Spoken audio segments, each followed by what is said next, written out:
Welcome to Mystic Realms Recap. Please like, share, and subscribe. Enjoy today's episode. You didn't need to write the 3 dots. Lyrica whispered over to Shiro. I didn't, but I still did in the end. Shiro grinned. Are you sure we can take that on? My attacks will hardly work on rock. Lyrica asked as they were currently hiding behind a large boulder. I'll use a hammer I have in my storage. What I need you to do is to rack up contributions so you can get some EXP as well. Shiro wrote down. When the fight starts, I want you to see if you can hit it at any weak joint. If you can't, try to use the sword to lock it down. All right, but how would I do that? How else? Stab it through the mouth. Shiro replied, rolling her eyes. Stab it through the mouth? That's really dangerous. Lyrica whispered over. You can also stab it in the anus. I've tried it with a bear, and it worked wonders. Shiro suggested. Is this girl serious? Lyrica thought, hearing the suggestion. Shiro. Stabbing a monster through the anus isn't the most ladylike thing you can do, you know? Lyrica said. Yand? We're here to kill that monster, not take it out on a dinner date. Shiro wrote down. True. Lyrica replied after a short pause. All right, when I draw its aggro, you attack. Got it? Lyrica nodded as Shiro took out the hammer she received from the boss back in the first dungeon. The hammer needed 60 STR, but Shiro had just enough. 35 STR from base stats and the extra 25 from equipment. This brought her up STR to exactly 60. Fire Spirit Empowered Hammer, Blue, LVL 20. Requirements, 60 STR. Plus 30 blunt damage. Plus 15 momentum boost. Plus 15 fire element. Minus 10 attack speed. Passive skill, reduced weight. Reduced weight reduces the weight of the weapon by 30%. Lyrica didn't know what kind of hammer it was, but she knew it was a good weapon. However, her most important question was, how the hell is she carrying that hammer? Isn't she a mage? Hammers, axes, greatswords, and other heavy weapons had a requirement on STR. As a mage, Shiro's STR had to be low, yet she's carrying this weapon without problems. Looking at the 4-meter-long serpent with gray scales, Shiro readjusted her grip on the hammer. She stepped hard as she dragged the hammer behind her. Sprinting towards the serpent at full speed, Shiro started to freeze the ground beneath her as her momentum increased further. Hitting the peak of her speed, Shiro elevated the ice and made a ramp. It's hammer time! Shiro shouted with a grin, even though Lyrica couldn't hear her. To make sure she dealt the most amount of damage, she activated the skill that came with her Fire Spirit Infused Power Gauntlet, Blue, LVL 20. The skill was Power Boost, which gave her an 100% increase to damage and plus 15 STR for 20 seconds at the cost of receiving 30% more damage during the 20 seconds it was activated. Jumping off the ramp, Shiro twisted her body as she used her entire strength to smash the hammer against the serpent's head. Asterisk boom. The collision caused a miniature shockwave to explode out as the serpent recoiled backwards. Asterisk SSSSS. It hissed at her with a glare. Wrapping its body up into a coil, the serpent's head shot towards Shiro as if the head itself was spring-locked. Shiro flicked her finger upwards, creating a ramp.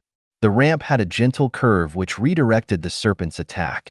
The ramp redirected the serpent's attack in a clockwise direction, so Shiro twisted her body anti-clockwise. The hammer and the head met up as the two forces clashed once more. Am I even needed here? Lyrica thought to herself as she knew Shiro could probably kill the boss on her own. Even though she was thinking that, her body bolted into action the moment she recognized the fact that Shiro had the serpent's aggro. She kept her body low as she twirled her dual-ended blades. Stabbing the blade into the ground, she vaulted herself upwards as she slashed at the back of the serpent. The slashes only made a few shallow scratches as Lyrica landed and retreated. However, she had accidentally retreated into the path of the tail as she shut her eyes and brought up her hands to protect herself. Asterisk CRRR. Lyrica heard a freezing sound as she reopened her eyes. The tail was frozen a few meters away from hitting her. She turned towards Shiro and saw that she was crouched as a trail of ice extended from her palms towards the tail. Thanks. Lyrica replied, stuttering slightly as her nerves were a little tense right now. Shiro nodded as she kicked back and hit the serpent on the side of the jaw. Following her momentum, the hammer stuck the serpent on the underside of the jaw. Wow! Lyrica was amazed at how Shiro was fighting. All of her movements seemed natural, as it didn't matter if she was using a foreign weapon or not. It was as if she knew the best ways to utilize each of their strengths. Shiro looked at Lyrica before holding up a finger and did a pushing up motion. Fine, Lyrica said as she made a slightly bitter face. Making sure she had a firm hold on the dual-ended blade, Lyrica ran behind the serpent as she looked for the anus. She started to become flustered after not being able to find it. I can't find it, she shouted out as Shiro looked over at her. Blocking another strike of the serpent, Shiro became slightly annoyed at the serpent. Asterisk bang. She hit the jaw of the serpent as she sent it stumbling backwards. Holding the hammer with one hand, Shiro started scribbled something down before kicking the notepad towards Lyrica. In the time she was writing, Shiro dodged every one of the serpent's attacks without much problems. Lyrica picked up the note as she read what Shiro wrote down. The cloaca or anus of a serpent is 3/4 down the body. You'll have to lift up a scale, and the hole should be present. There is only one hole, so you can't miss. How does she know where the anus is so well? Lyrica thought in her mind. However, she trusted Shiro's knowledge, so she took the chance to search for the serpent's cloaca. It was made easier due to Shiro freezing the tail as it didn't move too much. It didn't take long for her to find the scale that lifted up and exposed the anus. Lyrica held her breath as she tightened the grip on her blade. I'm sorry. She apologized as she plunged the blade in with as much strength as she could. Asterisk Sasa. The serpent screamed as Lyrica backed off. The serpent's body rampaged as it broke the ice, locking down the tail easily. The serpent locked onto Lyrica instantly as it forgot about Shiro. Seeing the back exposed, Shiro dashed towards the blade. Open those cheeks for this, miss. Shiro shouted as she uppercut the hammer into the blade. The force caused the blade to shoot through the body of the serpent and come out the torso after piercing the heart. The serpent writhed around in pain for a short while before collapsing. Shiro supported the hammer on her shoulders as she had a happy smile on her face. Being able to let loose and kill a monster or two felt therapeutic. Contributions? Shiro 80%, Lyrica 20%, Madison 0%, July 0%, Carol 0%. Unfortunately, even with the 20% contribution of the boss, Lyrica didn't manage to level up. Shiro didn't want to waste this corpse, so she searched for the mana stone before storing it away. Collect. The serpent's body faded away as Shiro checked the total loot drop for the first floor run. 9 green armor pieces, 1 blue accessory, 5 green weapons, and a bunch of miscellaneous items. Are you a blacksmith or alchemist? Shiro wrote down. No, I'm not. Lyrica shook her head. Then I can sell the miscellaneous items? Go ahead. I don't need them. Lyrica replied as she sat down and rested. Getting confirmation, Shiro checked through all the gear that would be helpful for neither her or Lyrica and recycled them all. What she was left with was 2 green pieces beneficial for Lyrica. On the other hand, Shiro's harvest was a green piece and the blue accessory. The pieces for Lyrica was as follows. Serpent's arm guard, green, LVL 10. Plus 10 STR. Plus 5 AGI. Serpent scaled boots, green, LVL 10. Plus 15 AGI. Both of these items focused on the STR and AGI stats, which was good for adventurers that use a sword. As for the equipment Shiro chose for herself, they were as follows. Serpent's head crown, green, LVL 15. Plus 15 int. Plus 5 STR. This was better than her previous headgear, which was Fire Spirit Crown, green, LVL 10. Plus 10 int. Switching out the gear, Shiro experienced an upgrade of plus 5 in INT and a plus 5 in STR. In addition to this, the blue drop from the boss was a head accessory. Crown Serpent's Glare, blue, LVL 15, head accessory. Plus 15 int. Plus 10 mental resistance. Skill Lesser Fear. Lesser Fear, Focus your gaze on a person or monster lower level than you and inflict a lesser fear status. If the target's level exceeds 20, the skill will have no effect. Cost: 200 MP. Duration: 1 second, 5 seconds. Cooldown: 30 seconds. Not only did it give her plus 15 INT, but it also gave her the skill Lesser Fear. The skill Lesser Fear causes the monster's body to freeze up, making it very useful. This would make it much easier for her to help Lyrica rack up the contributions. Name: Shiro. Race: Snow Girl. Evolution criteria yet to be met. Level: 21. Class: Snow Girl, Snowmancer. HP: 3300/3800. MP: 1500/6300. STR: 35 plus 30. VIT: 30 plus 40. Int: 70 plus 70. AGI: 65 plus 5. Dex: 26. Def: 10 plus 32. Unassigned points: 0. Balance: 18,400 US dollars. Equipment: tap to display. Skills: Snow Girl.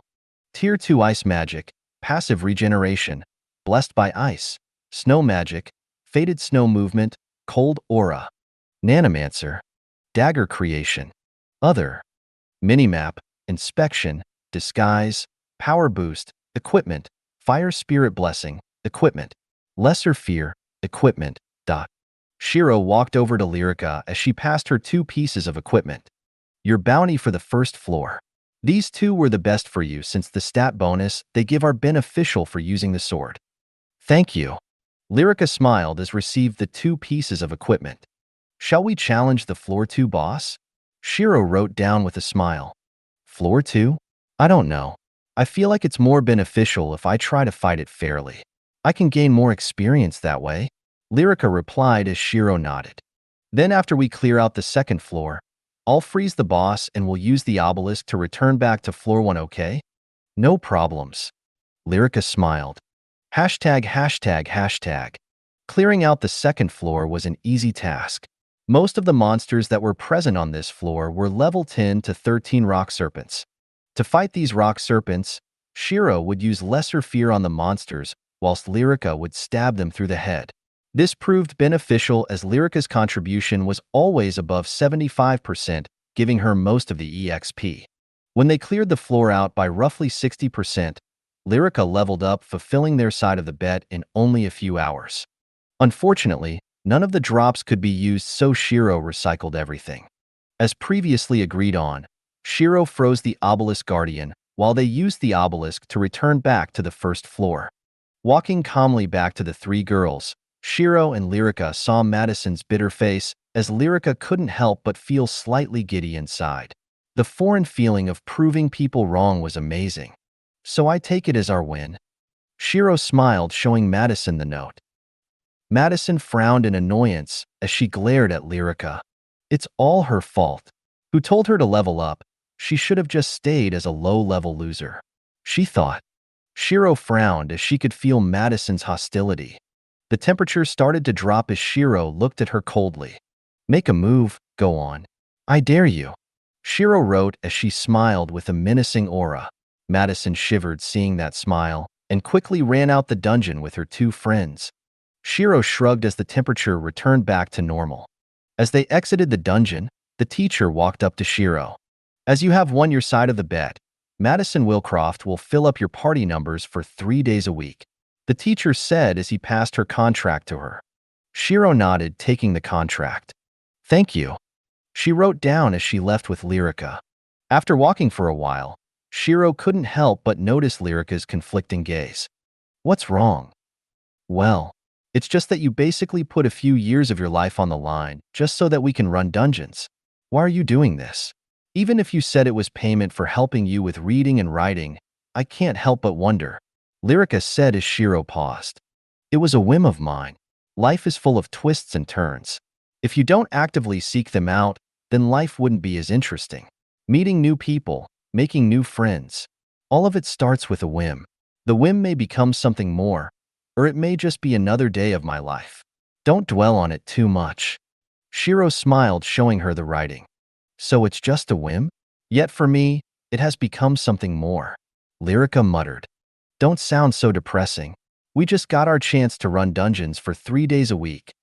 Shiro smiled, patting Lyrica's shoulders. You're right, Lyrica replied as they walked home. Shiro gave Lyrica a wave before entering her room. Undressing herself, Shiro wore just a plain shirt and underwear as she grabbed the tablet and laid on the bed. Since I'm thinking of making a commission for Lyrica's weapon, I need to find the prices, she thought as she searched up the web. After scouring around for a while, Shiro found the blacksmith's website. It's not too expensive, Shiro thought, seeing the prices. Average commission for green-grade custom weapons. Must provide materials yourself.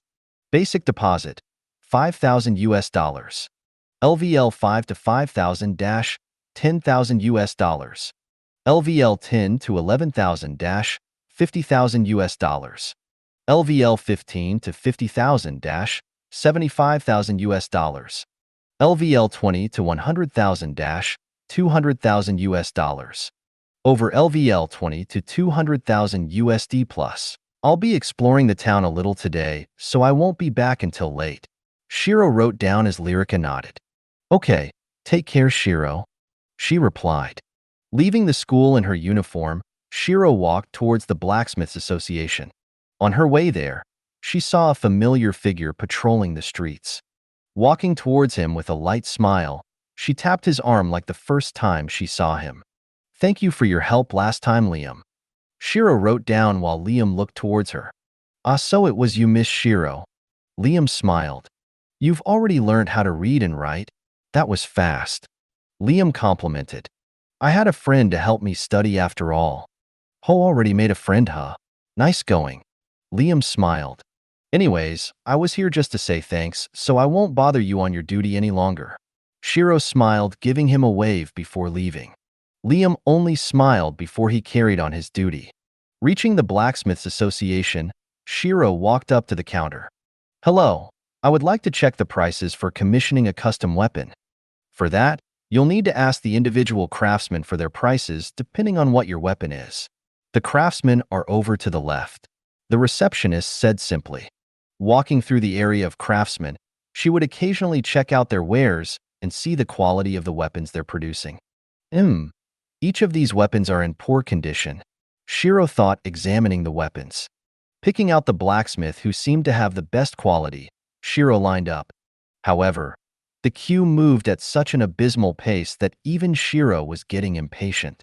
In the time she was waiting, Shiro decided to pull up her tablet and browse the net on information around the surrounding dungeons.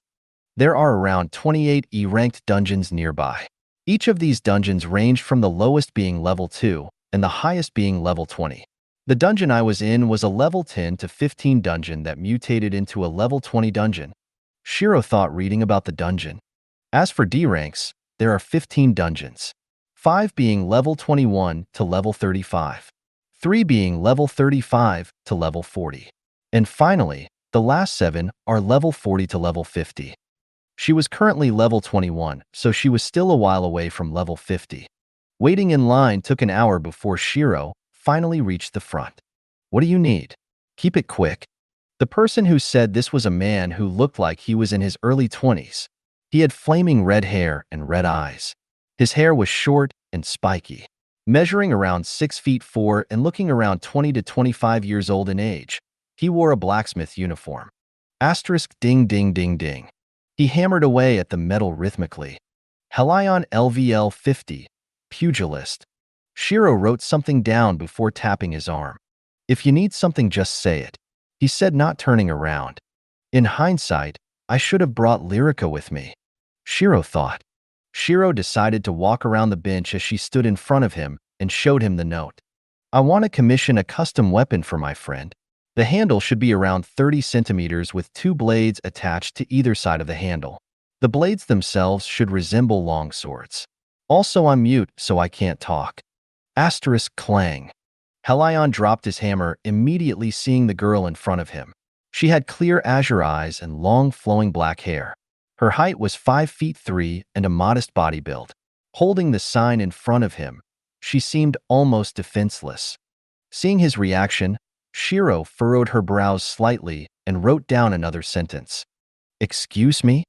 Shiro waved her hand in front of his face, causing him to snap out of it. Well, can you tell me what you mean by the weapon?"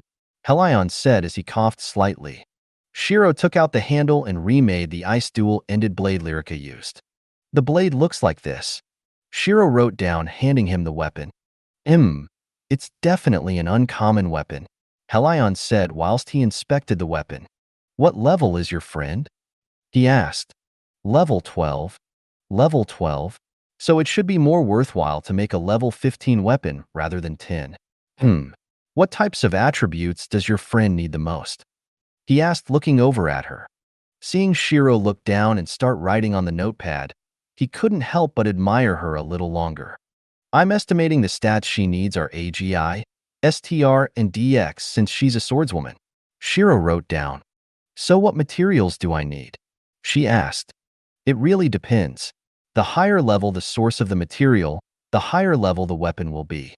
So I'd say you're looking for serpent scales, scorpion stingers, bare bones, a core, and AE rank mana stone," he replied as he started to draft up a design. "What do you think?" he asked eagerly. Shiro was slightly taken aback at how fast he worked. The design showed the bare bones being used as the handle with the core and E-rank mana stone slotted in the bone marrow. The scorpion stingers and the serpent scales mixed together to make the blades, causing the dual-ended sword itself to look menacing. "How much is it?" It's all on. Asterisk tap tap tap. Shiro tapped 3 times on the notepad to get his attention on the note. She wasn't about to let him say "it's all on me." $5,000 deposit, and it should be around $75,000. Helion replied as to not displease the young girl in front of him. "Okay, give me a list of the number of materials so I can keep an eye out for them." Shiro wrote down while Helion took a pen and started to write the materials down. List of materials: 20x scorpion stingers, 50x rock serpent scales, 2x tough bare bones, 5x red gems, 1x E-rank mana stone. "Thank you," Shiro wrote down before she started to walk away. Rock serpent scales can be obtained in the dungeon near the school. Tough bare bones can be obtained back in the dungeon I woke up in, Shiro thought, since she would have to clear quite a few dungeons to get everything she needs. Not to mention, I need around $75,000 to pay for weapon. She sighed as she decided to see how much money her level 15 blue-grade greatsword would give her. Walking to the auction house once more, she tapped away at the terminal and found the weapons section. Level 15 weapons. Serpent's Fang LVL 15, green. Sword, $28,000. Scorpion Stinger Knife LVL 15, green. Dagger, $30,000. Golem's Fist LVL 15, green. Power Gauntlet, $30,000. Howling Wolf's Claw LVL 15, blue. Claw Gauntlet, $150,000. Oh damn, $150,000 for a level 15 blue-grade weapon. A claw weapon is a slightly unique weapon, so it could either be more expensive or cheaper. A greatsword is more common, so it should fetch a decent price.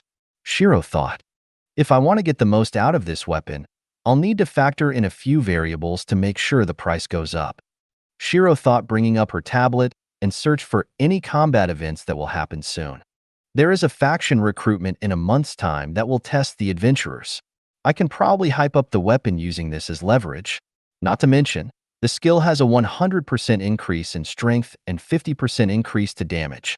The minus 80% speed can be made up for using other equipment, but the skill itself is pretty good even for people around level 30. Shiro thought as she searched for a few key items she needed to take notice of. Finding everything she needed, Shiro had a calculating glint in her eye. I wish to put a weapon on sale. Shiro wrote down and showed it to the receptionist. If you wish to put an item on sale, please go to the second floor and ask the receptionist there. The receptionist lady replied. Shiro nodded as she looked for a set of stairs. It didn't take too long since the staircase wasn't hidden at all. Arriving on the second floor, Shiro was surprised at the sheer amount of people selling miscellaneous items. Maybe it's because the Blacksmiths Association is nearby, she thought. Clearing her head of these thoughts, she walked towards the receptionist. I wish to put a weapon on sale. Shiro showed the receptionist the same note. Understood. Please follow me to the inspection room. The receptionist replied, gesturing at Shiro for her to follow. Waiting in the inspection room, Shiro waited for a few minutes until a woman walked in. Hilda, LVL 35, Ranger. So I heard you wanted to sell a weapon, young girl. What do you have to sell? Hilda asked. Standing up, Shiro reached out her hands as she summoned the sword she received back in her first dungeon. Fire Giant's Titanus Cleaver, Blue, LVL 15, Greatsword. Requirements, 40 STR. Plus 20 Sharpness. Plus 15 Fire Element. Plus 5 Ignore Defense. Plus 5 Heavy Damage. Minus 20 AGI. Minus 5 Attack Speed. Skill, Fire Giant Empowerment. Fire Giant Empowerment, plus 100% Strength, plus 50% Damage, minus 80% Speed. Duration, 1 minute. Cooldown 5 minutes. A blue greatsword? Hilda exclaimed in surprise. Blue weapons that were put on a sale were rare. Even then, most of them were uncommon weapons. However, in front of her, laid a blue grade level 15 greatsword that came with its own skill. Since the weapon is a more commonly used weapon, the prices would increase. Little girl, are you sure you want to put this weapon on sale? Hilda asked, looking over at Shiro. Yes, I do. I'm an ice mage, so I have no use for a greatsword. That is true. How about this?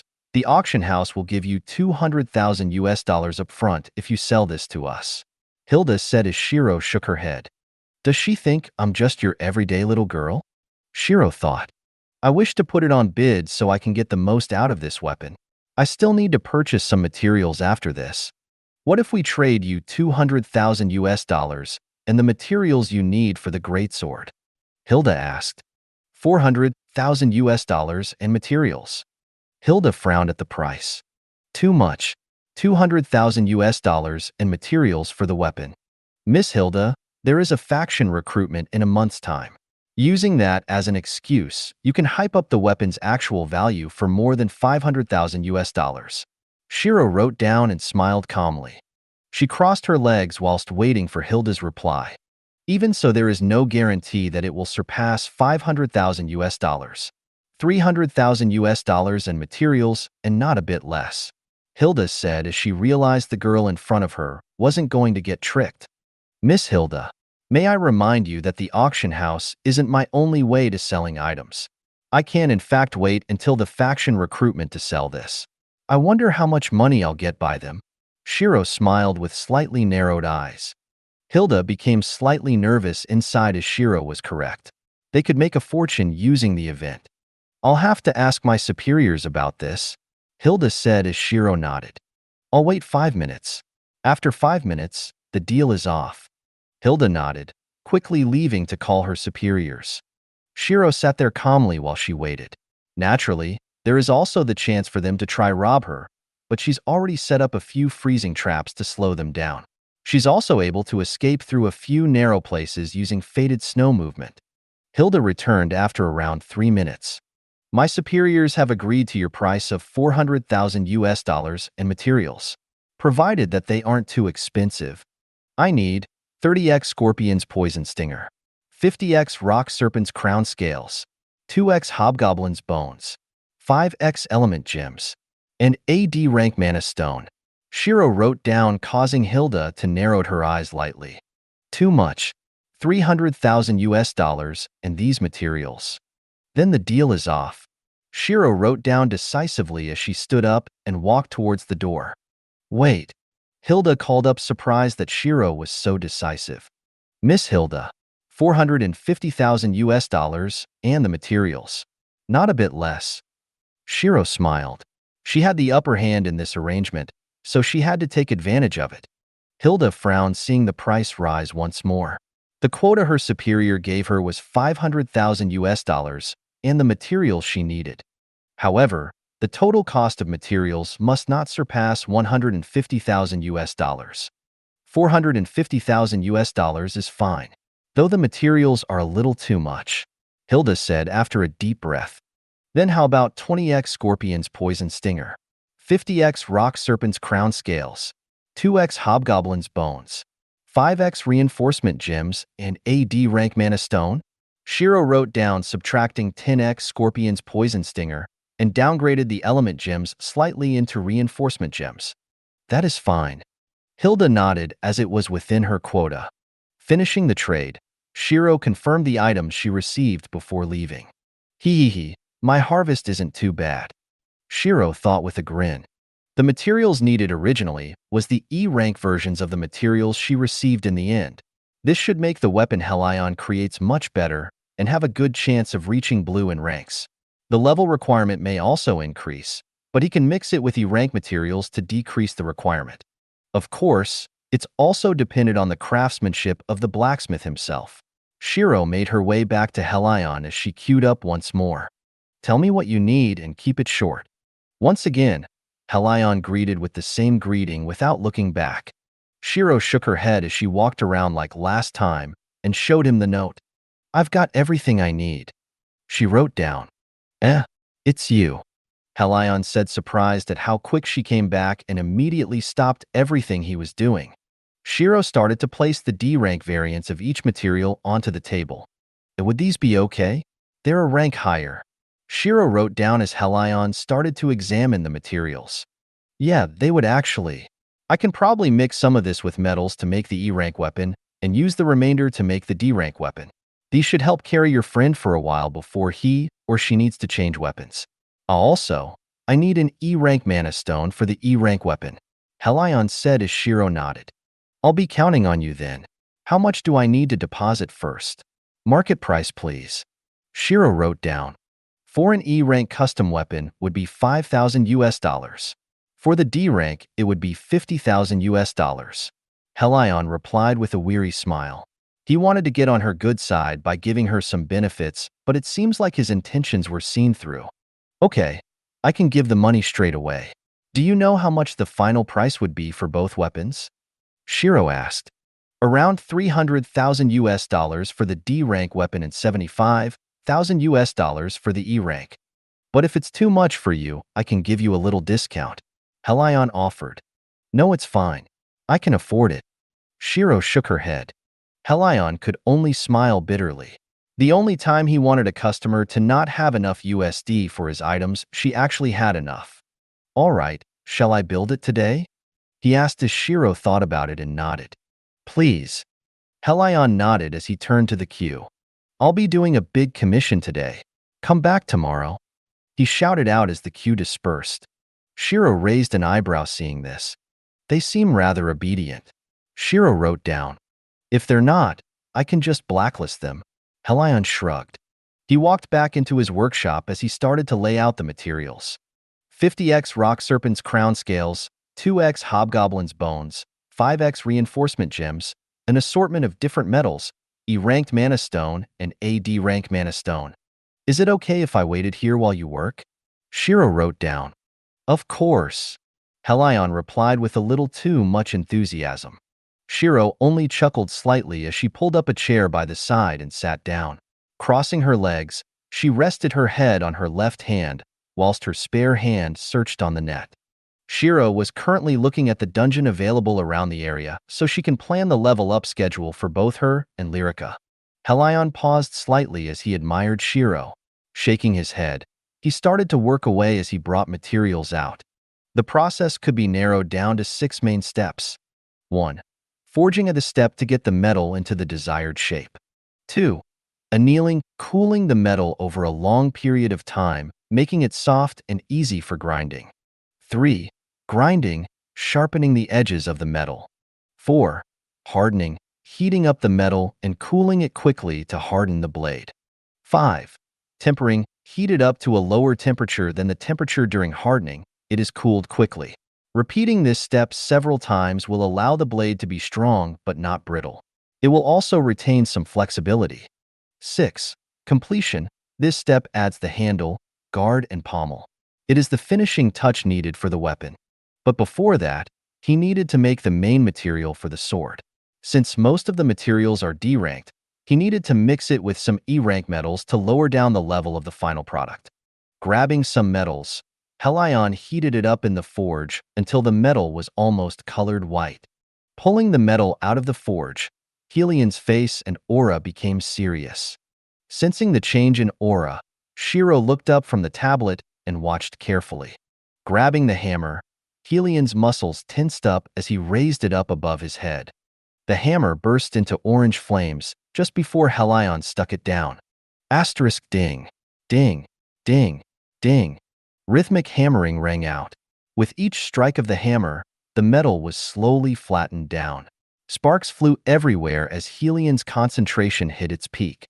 Helion stomped down as it caused some of the materials to be launched up into the air.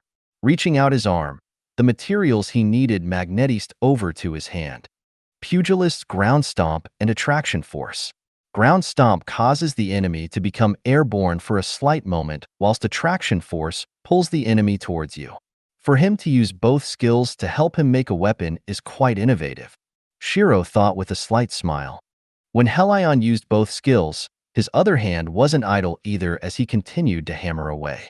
He took 5x rock serpent's crown scales and lined them up along the entire piece of metal. This time, he infused more mana into his hammer before he continued to hammer down with increasing speed and intensity. Pulling the metal slightly off the metal workspace, Helion slammed the hammer on the middle of the metal as he folded it over. Repeating the process for a few more times, Helion finished the first piece of alloy that he was going to use for one of the blades. Helion then wrapped the alloy in a fireproof material to let the alloy cool down slowly. He then continued to make the second alloy for the second blade that will be included in the weapon. Repeating what he did with the first alloy, he set it aside to let it cool slowly. While the first two alloys were cooling down, Helion started to make the two blades for the D-rank dual-ended weapon. This time, instead of mixing it with metal, Helion was patient as he heated each of the crown scales before hammering them together piece by piece. 20 pieces of rock serpent's crown scale was needed to make a single blade. As the heap of scales were pure white due to the heat, Helion started to hammer it into shape. Grabbing 10 pieces of scorpion's poison stinger, Helion crushed the tip of the stinger and lined them up along the edge. Shiro's eyes glimmered slightly when she observed how he hammered away at the materials. On point of contact, he would shift his wrist ever so slightly so that the stingers would fold upwards and over the scales. In between the gap, he would sew dense mana fibers melding the two materials together. Once he finished with the two blades for the D-rank weapon, he turned his attention back to the first two alloys he made for the E-rank weapon. He laid the two alloys in front of him as he pressed all 5 of his fingers on the workbench. Runes spread out from each of his fingers as it formed a circle around the two alloys. Shiro could tell that Helion was speeding up the cooling process while not damaging the blade itself. Infusing mana into the blades whilst he was cooling them down, he ensured that they didn't lose any of their attributes while softening up to be sharpened. As he finished the cooling process, he set the D-rank blades to experience the same cooling.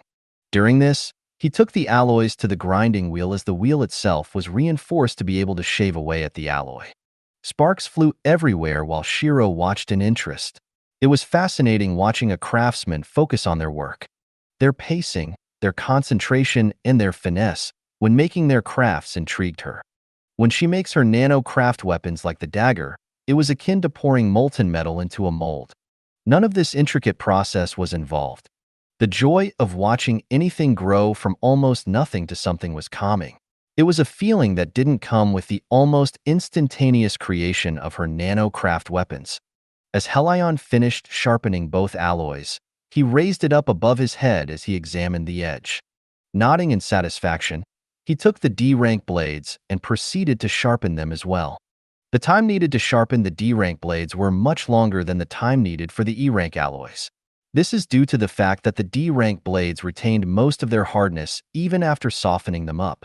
Now that all 4 blades were sharpened, Helion stuck all of them into the forge as he started to heat them back up. After waiting for a while, he pulled out the 4 blades and placed them into a basin of cold water. *CSS. The sound of red-hot material touching the cold water hissed out as the cold water boiled almost instantly. Repeatedly heating up and cooling down the metal, Helion finished the tempering stage. Taking the blades to the grinder, he grinded it down one last time to give the blades a cleaner look to them. The materials he had left were 2x Hobgoblin's bones, 5x reinforcement gems, an E-rank mana stone, and a D-rank mana stone. He collected the shavings from the blades, which were the result of grinding them down.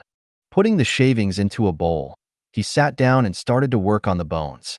Cutting the bones in half down the center, he scraped out all the bone marrow. Adding a liquid to the shavings which acted like glue, he filled up the inside of the bone as he embedded one reinforcement gem in the E-rank mana stone. A neon blue light started to spread from the mana stone as roots seemed to travel along the liquid shavings. Slotting the other half of the bone back on top, Helion covered the entire bone in the liquid shavings. Getting the E-ranked alloy blades, Helion attached them to either side of the bone handle and waited for it to set. As the liquid shavings solidified, they formed a sort of natural grip as it made it harder for the weapon to slip out of a person's hand by accident. Setting the E-ranked blade aside, Helion started working on the D-ranked handle. The requirement for this was much higher as he crushed 2 of the reinforcement stones and mixed it with the liquid shavings. This, in turn, colored it a grayish red. Replacing the bone marrow with the new liquid shavings, Helion embedded the D-ranked mana stone in the middle, while the final 2 reinforcement stones laid on either side of the mana stone. Similar to what happened with the previous weapon, neon light started to spread from the mana stone, but the amount of roots it formed was many times more than the E-rank mana stone. Doing the final touches of slotting the bone together, as well as coating it in the remaining liquid shavings, Helion attached the D-ranked blades to the handle. Shiro could see the roots spread out from the handle and along the flat side of both blades. Waiting for a while, Helion only let go of the handle when the roots carved themselves onto the blade. All right, done. The products were better than expected. The E-rank will cost $80,000 and the D-rank will cost $320,000. Helion said, handing both weapons to Shiro. Unnamed custom weapon LVL-15, green plus. Creator, Helion. Requirements, LVL-15. Plus 15 sharpness. Plus 10 AGI. Plus 10 dex. Plus 10 poison. Plus 15 durability. Plus 5 STR. Unnamed custom weapon LVL-30, green plus. Creator, Helion. Requirements, LVL-30, 220 STR. Plus 40 sharpness. Plus 20 AGI. Plus 15 dex. Plus 20 poison. Plus 15 piercing. Plus 20 STR. Thank you. So how do I pay? Shiro wrote down. Helion took out a crystal as Shiro recognized it to a similar crystal to the one back in the auction house. Placing a hand on the crystal, Shiro transferred $400,000 and the $55,000 total deposit, thus leaving her with a measly $19,000. If you need any other weapon being commissioned, just come to me. I can guarantee I finish it in one day. Helion replied, smiling, but Shiro could see him sweat profusely from how hard he worked. I'll take you up on that offer. Take care of yourself. Shiro smiled as she walked away with the new weapons. Helion paused, seeing Shiro smile. Ignoring the fact that she looked 13 to 15, her beauty was in a league of her own. Just a smile was like a cool breeze on a hot day.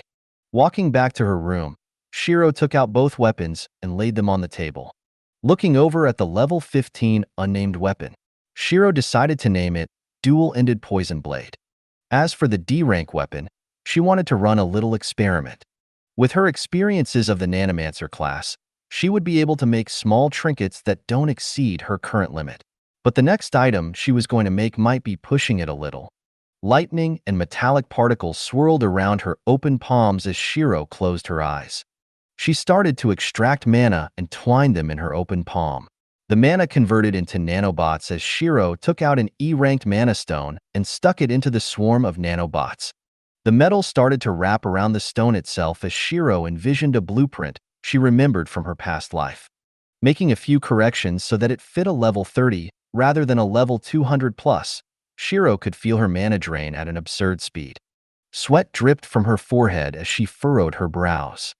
energy compartment, conversion compartment, distribution vents, mana diffusion compartment. Shiro thought as an orb was being created on her palm. Fu! Shiro breathed out heavily as she reopened her eyes. Glancing over at her MP, she couldn't help but smile bitterly at how much MP she needed for the Nanomancer class. MP 200/6300. She had to keep at least 200 MP as a failsafe for her disguise skill. However, when she looked at the tiny orb that needed 6,100 MP, Shiro couldn't help but smile. Nano Growth Infuser Prototype MK1, LVL20, Blue Plus. Nano Growth Infuser Prototype MK1, LVL20, Blue Plus. Apply to a weapon at or below LVL20. Adds the passive skill, Nano Growth, at the expense of consuming some of the weapon attributes. Nano Growth consumes the weapon's attributes and allow it to evolve. The weapon will lose 5 levels, but when evolved to the max level of the infuser, LVL20, its final attributes are much higher than the base value. As this is the prototype, the weapon will only experience a slight increase in attribute growth when it reaches level 20. The orb in Shiro's hands is one of the most beneficial items she could create with her Nanomancer class. It took the growth-like properties of her nanobots, and it would infuse it to a weapon.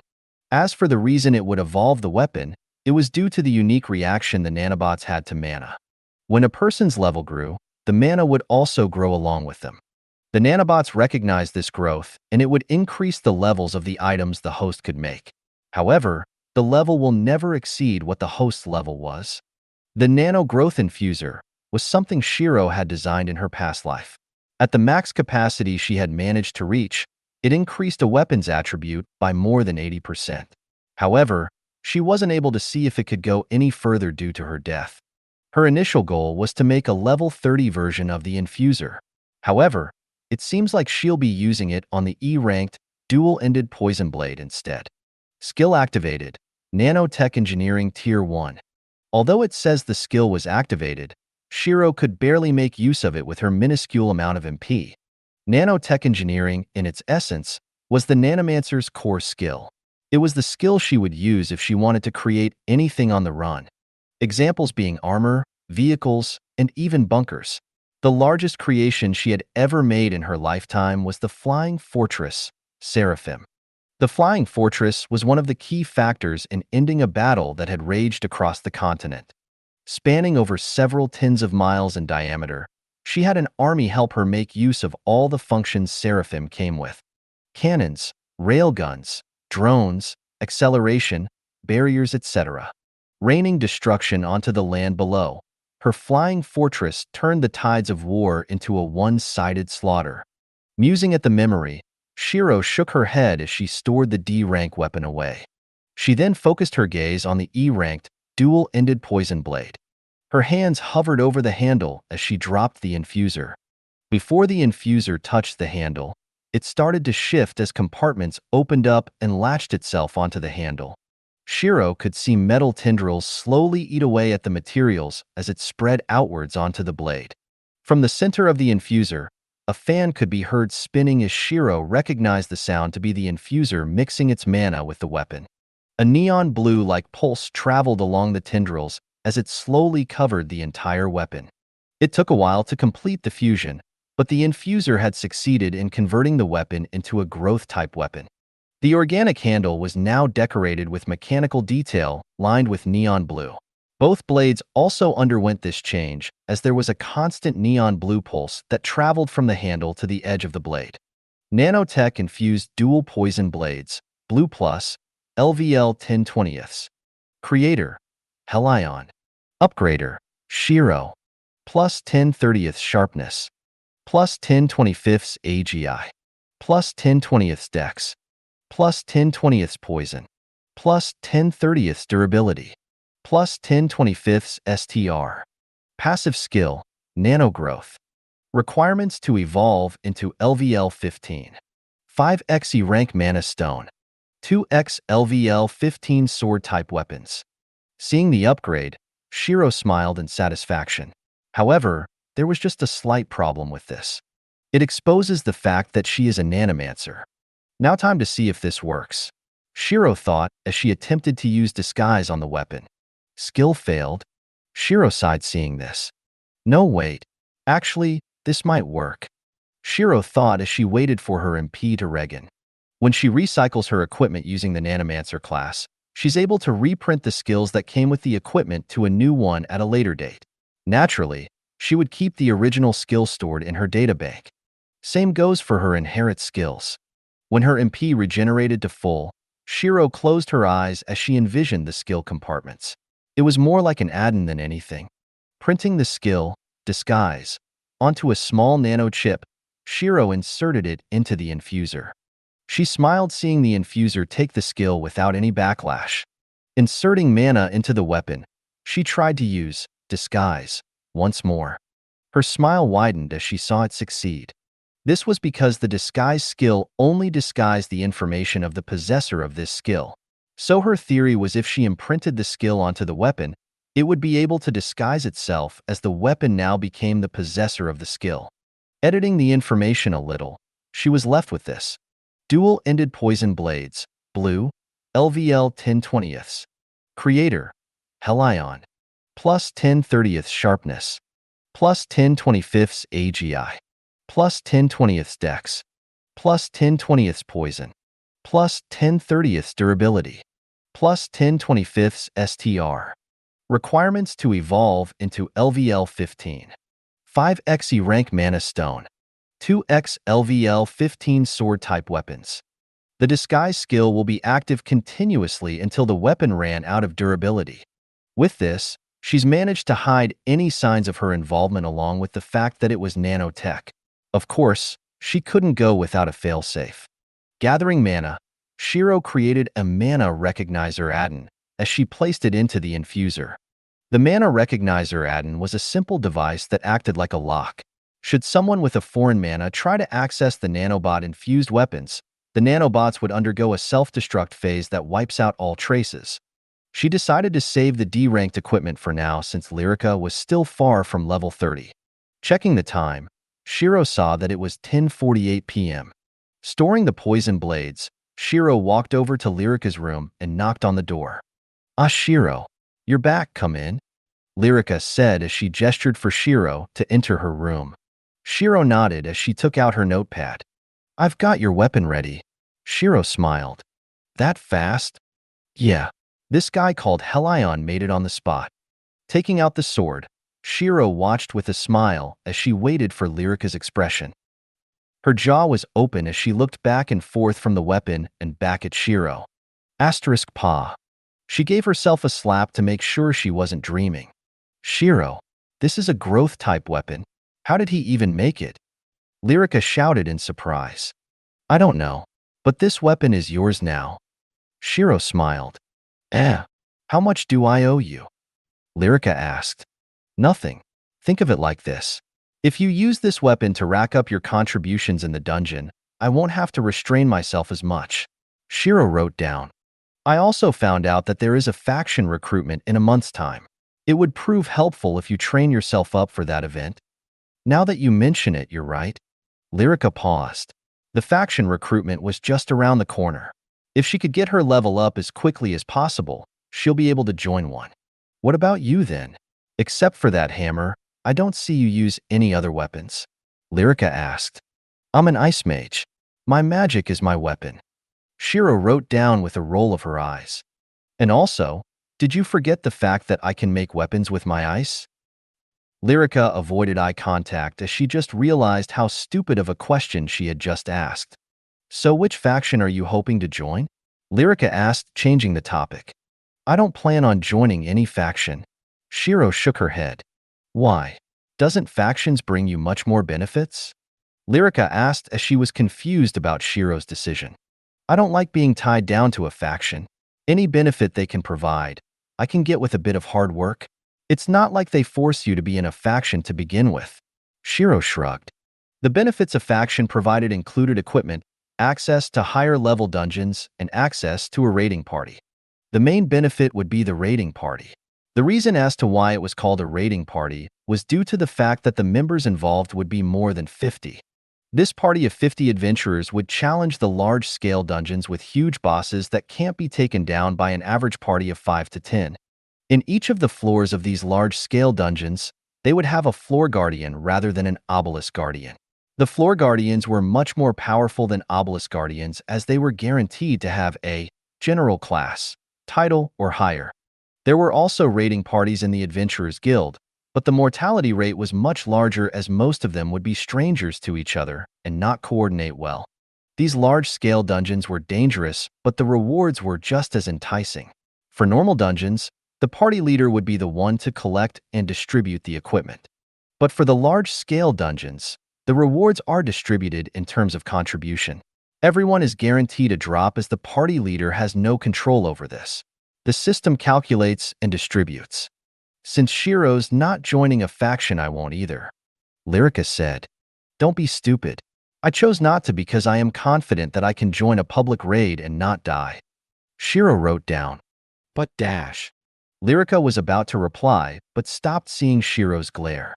"Unless I see you clear a level 20 dungeon by yourself, I won't let you be so reckless." Shiro wrote down as Lyrica nodded slowly. "With a faction raid, there will be plenty of healers to help you. With public ones, healers aren't a guarantee. And even if they are, they may focus on healing one person instead." Lyrica nodded at the harsh truth. "Chin up though, we'll be challenging a dungeon tomorrow." Shiro gave Lyrica's shoulder a pat before walking out of the room. Lyrica sat in the same spot as she clenched her fists. She was frustrated that she couldn't prove Shiro wrong either. "I need to prove that I can solo a dungeon even without her help." Lyrica thought, feeling spurred on to prove Shiro that she has the potential to survive an E-ranked raid if they did go to one. Shiro, who was observing her through the crack of the door, smiled seeing her plan work. It was a make-it-or-break-it situation that would be extremely helpful for Lyrica's mentality. If she rises to the challenge, then that means her low self-esteem is almost fixed. When it does, what remains will be a reliable teammate. As they say, a foolish teammate is worse than a strong enemy. Now I just need to make sure I cultivate her confidence, but not turn it into arrogance. I also need her to have a sense of situational awareness. Charging into a fight with an opponent much stronger than you is idiotic. And trying to rely on some miracle to happen and save you is ridiculous. Shiro thought as she smiled and walked away. Returning to her room, Shiro changed out of her school uniform and into the dress she first woke up in. She didn't know what the dress was made from, but she did know that it was indestructible. It didn't provide any benefits, though. She left the school grounds as she opened her tablet to search for the lowest D-rank dungeon. She wanted to have some time to level up by herself. Frag Ants Burrow LVL 21, Floors 3. Boss Level LVL 25. The location was just on the outskirts of the city, as it would take roughly 30 minutes, even with her AGI. Shiro didn't mind though as she dashed towards the location. She froze the ground under her feet as she started to skate towards the location at a much faster pace. Taking routes through the alleyways and rooftops, Shiro avoided most pedestrians' attention. She didn't leave any traces of ice behind her either, as that would be troublesome if incidents happened because of this. In just 20 minutes, Shiro arrived at the dungeon location. Hardly anyone was here as Shiro entered the dungeon before they realized she entered alone. The dungeon was similar to the Serpent's dungeon. It was housed in an underground area with barely any lighting. Giving her body a stretch, Shiro created a dagger as she could already see a few frag ants climbing out of their burrows. After reaching LVL 21, her daggers took a 1500 MP to make a level 21 version. But the benefits it came with were well worth it. Nano-crafted Ice Dagger LVL 21, Blue, plus 20 piercing, plus 25 sharpness, plus 25 ice element, plus 15 critical rate, plus 15 critical damage. Durability, until stored MP runs out. MP, 1500. Shiro grinned as snow started to fall. The ground proceeded to freeze from beneath her feet as she dashed the moment the frag ant's head popped out of the ground. With a single efficient cut, the ant's head was sent flying through the air. Shiro's grin widened, seeing more frag ants appear. "This Missy needs to level up quickly. Won't you be a dear and help out?" Name, Shiro. Race, Snow Girl, evolution criteria yet to be met. Level, 23. Class, Snow Girl, Snowmancer. HP, 4800/4800. MP, 2500/9300. STR, 35-45, plus 30. VIT, 40, plus 50. INT, 110, plus 90. AGI, 80-90, plus 25. DEX, 35-50, plus 20. DEF, 10, plus 45. Unassigned points, 0. Balance, $124,500. Equipment, tap to display. Skills, Snow Girl. Tier 2 Ice Magic, Passive Regeneration, Blessed by Ice, Snow Magic, Faded Snow Movement, Cold Aura. Snowmancer, Dagger Creation, Nanotech Engineering Tier 1. Other, Minimap, Inspection, Disguise, Harden, Equipment, Lesser Fear, Equipment. In the 2 hours of constant killing, Shiro had managed to level up herself twice. The points she gained amounted to 40, while the passive point gain made her INT skyrocket. As for equipment, most of them were green and only one was blue. The skill that came with it was Harden. Harden hardens your skin for increased defense, plus 35 def and minus 20% damage taken, minus 20% AGI. Duration, 30 seconds. Cooldown, 2 minutes. She had replaced the old equipment that came with skills like Fire Spirit's Blessing, as it would become ineffective once a person out-leveled the equipment. Throwing the D-rank mana stone into her mouth, Shiro could already feel the difference between ranks. She chewed with a blissful smile as she walked towards the obelisk. By the time she reached it, both her MP and HP had fully regenerated. Hiding behind a rock, Shiro observed the boss. The obelisk boss was a giant ant which measured roughly 3 meters in length and 1.5 meters in height. Blood-red chitin which protected its body, for mandibles that opened in different directions, and the metasoma/abdomen of the ant, which pulsed with an ominous orange energy. Bombard Frag Ant LVL-23 Elite.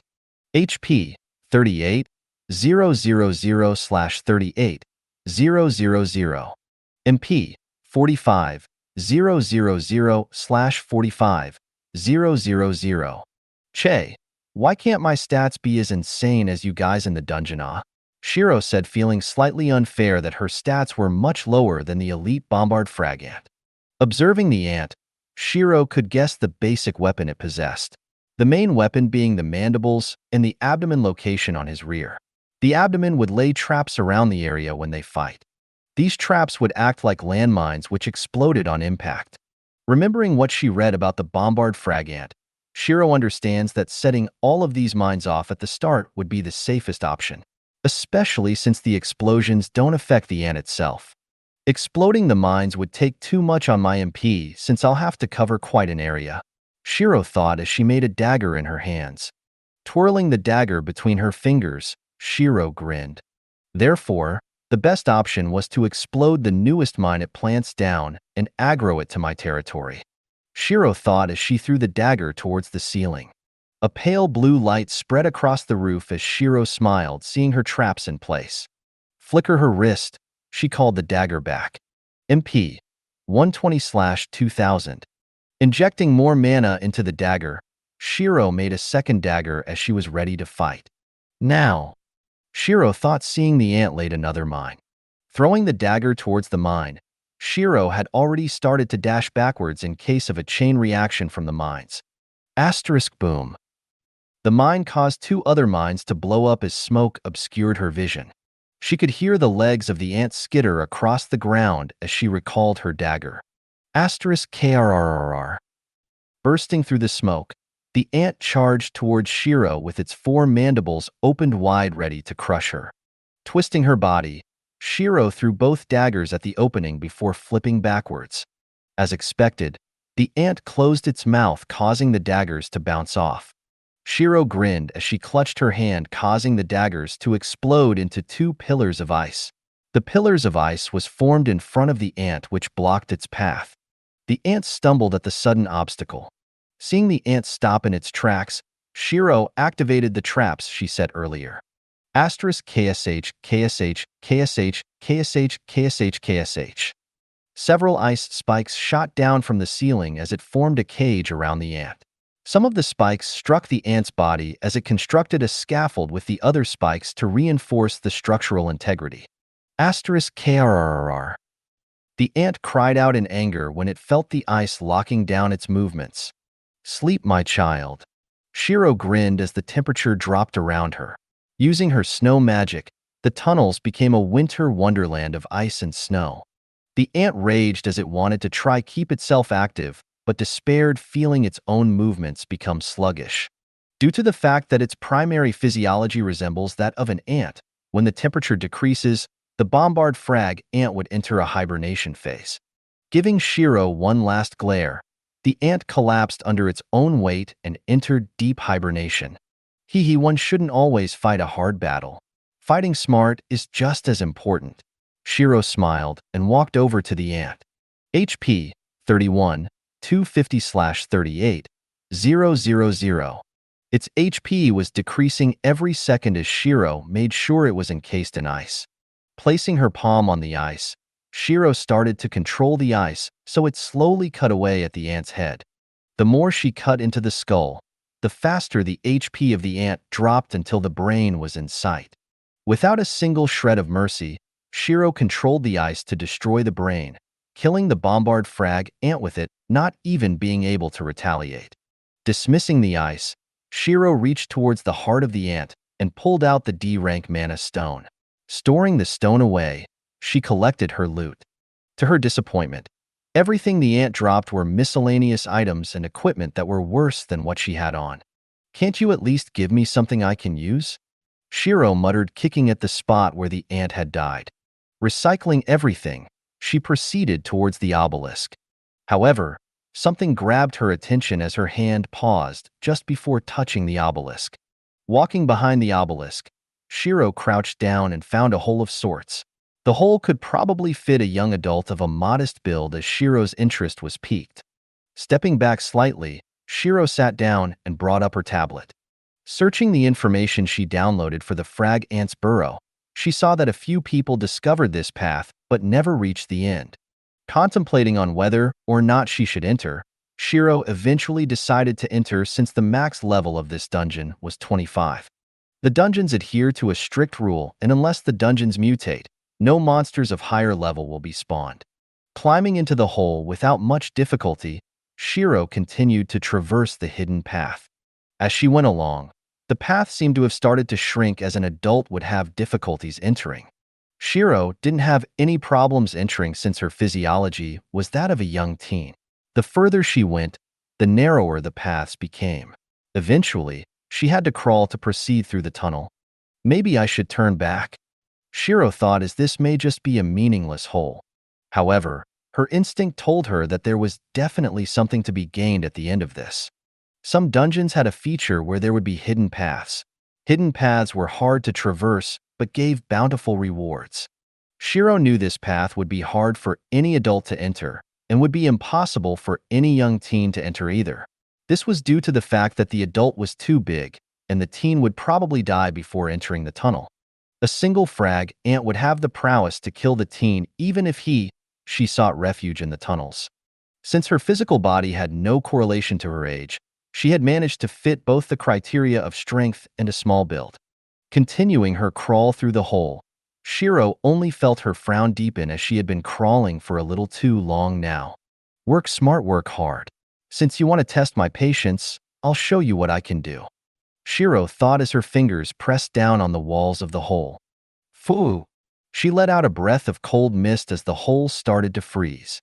Using the skill, Faded Snow Movement, Shiro increased her speed to the maximum and started to slide through the hole. Her speed started to pick up as she continuously built up her momentum, using the ice to give her a push. After what seemed to be an hour of high-speed sliding, Shiro felt the surroundings shift slightly as it was getting brighter. Making 2 daggers, Shiro plunged them into the side of the walls to slow her down. *CRR The sound of metal dragging across the rocks assaulted Shiro's ears, causing her to flinch slightly. However, she had achieved her desired effect since she slowed down to a complete stop. Panting slightly from the amount of strength she exerted, Shiro made her way to the opening of the hole. Climbing out, her eyes widened to see where she was at. It was something akin to the inside of a cathedral, except that it had no seats. An interior designed with a combination of quartz and gold. Pillars etched with the carvings of holy animals and angles supported the ceilings. On the ceilings, a heavenly scenery was painted with fine details in every corner. On the floor, a symmetrical pattern was tiled as it swirled towards a single chest that laid in the middle of the room. Why would something like this exist? Hardly anyone would be able to see this, Shiro thought with a frown. A location. Tomb of the Holy Dragon Emperor. Tomb of the Holy Dragon Emperor? She muttered as she looked around and observed the room. Her eye twinkled as she understood the situation. Walking over to the pillars, Shiro placed her hand onto one of the carvings. The material was cool to the touch, even for someone like Shiro who is a snow girl. Crouching down, Shiro tapped the symmetrical tiles with her knuckles. Shiro narrowed her eyes as she looked around. This was definitely not a tomb of a holy dragon emperor. A tomb of a holy dragon emperor wouldn't include any cold materials, especially not one that was so cold to the touch even for her. A real tomb of the holy dragon emperor would be lukewarm to red hot due to the materials used to craft its tomb. Even without hot materials, it would refuse to be cold materials as a substitute. The holy dragon would rather go without a tomb. Since this isn't the real holy dragon emperor's tomb, what is it? Shiro thought to herself. The only thing left around was the chest, which was situated in the middle of the room. Narrowing her eyes, Shiro crouched down and placed both palms to the ground. Freeze! Ice spread out from her hands as it shot towards the chest. Sensing danger, the chest opened up with arms extending out from the inside. Pushing against the pedestal, the chest dodged the ice. Den of the Trickster. I knew it, Shiro thought, seeing the updated location. The previous cathedral disappeared as the surroundings were illuminated, but a blue glow. Crystals hung from the cave, ceiling as the tip of the crystal was the source of the blue glow. Scattered around the ground were several dried-up husks of ants and human skeletons. The weirdest thing was why human skeletons remained here even after the dungeon wipe. The adventurers probably died to the trickster. Shiro thought, as this would most likely be why no one had recorded this on the net. The trickster LVL-25, Elite? The trickster was the next step up from a mimic, but it still looked like a normal adorned chest. However, when opened, two sickly thin arms would crawl out from inside. The inside of the chest resembled the mouth of a worm. With row upon rows of teeth, saliva could be seen dripping constantly. For disgusting tongues could be seen, as the tongues themselves seemed like they were constructed with a multitude of tongues due to the grooves. Thankfully, she realized sooner that this was a trap, or else, the moment the trickster grabbed hold of her, she wouldn't be able to escape its grasp. Naturally, she could then just freeze it. However, higher-level tricksters were known to cancel out your skills when in close proximity of their mouth, so Shiro would rather not risk that unless she was backed into a corner. Flicking her fingers upwards, several ice pillars shot up from around the trickster as scaffolds started to construct themselves. The trickster trembled slightly before it erupted into a mass of flesh. With the chest as the source, a giant mutilated worm-like being could be seen extending out of it. 6 unnaturally long arms with 5 joints thrashed around as it destroyed the ice. Its body had no skin, as it was just muscle and teeth. It measured to around 4.5 meters in length and had a diameter of 2 meters. This one already knows the skill Flesh Puppet? Shiro thought with a frown.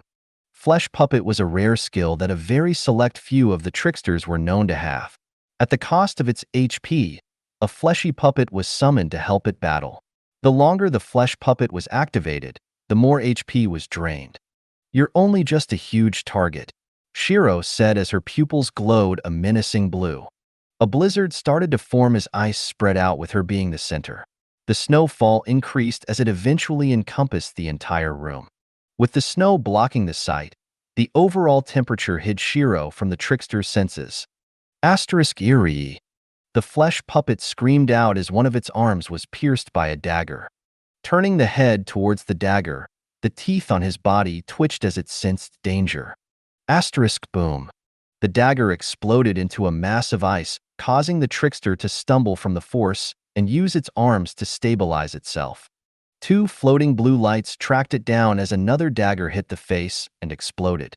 KSHHHH.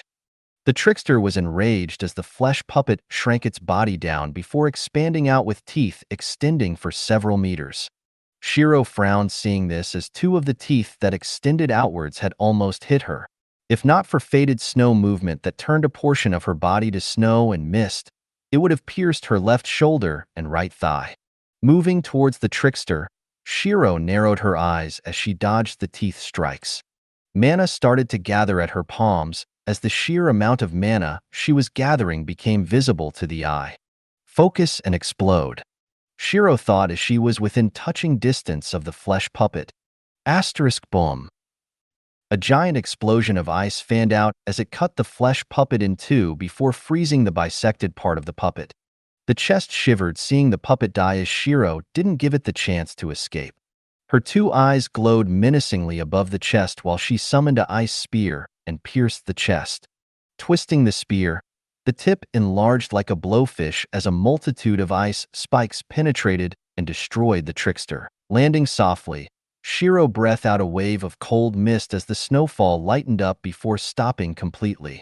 MP 3400/9300. Her MP usage wasn't too extreme as the main catalyst for the blizzard was her passive cold aura. As a seasoned veteran in combat, she could control the amount of bloodlust she exhibited.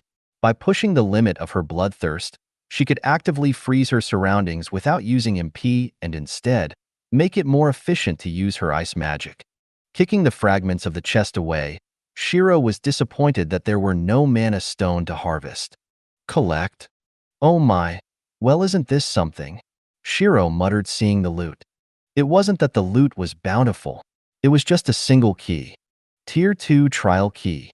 A key to access the Tier 2 Trial, Silvermoon Keep. Recommended level, 40. This was a concept Shiro was unfamiliar with. There had never been a mention or a rumor about trial keys back in her previous life. An unfamiliar concept means undiscovered adventurers. And undiscovered adventures mean undiscovered opportunities. Storing the key away in her inventory, Shiro had a smile plastered on her face as just thinking about the mystery of this key made her giddy. With that being said, I should probably enter when I'm level 45 or something.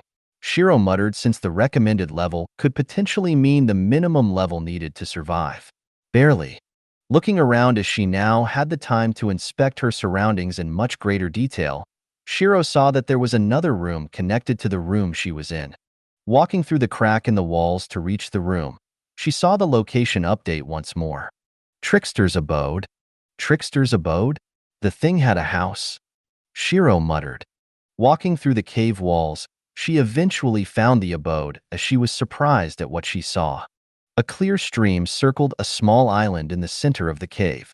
From the island, a simple wooden bridge was present to connect the tunnel and the island together. A single lone cabin stood atop the island as it gave Shiro a feeling of loneliness.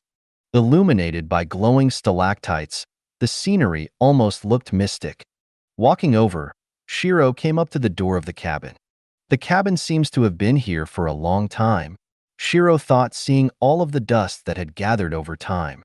Opening the door, Shiro coughed slightly from all the dust. The interior was simple, a bookshelf and a rocking chair. Besides the rocking chair was a small table. A decorated book laid on top of the table as it seemed like a grimoire of sorts. A grimoire was a book that contains a skill and most often than none, a tale. Picking up the book, Shiro opened it to give it a quick read. Grimoire of the Broken. In life, I was a genius, a master of disguise. There was no one who I couldn't fool. Yet, because of this talent, I had lost sight of myself, trapped in a myriad of personalities that had become too real for me to forget. In my struggle of multiple personalities, Someone gave me light. No matter the personality, she accepted them. Only one thing became a common factor amongst my thoughts: my love for her.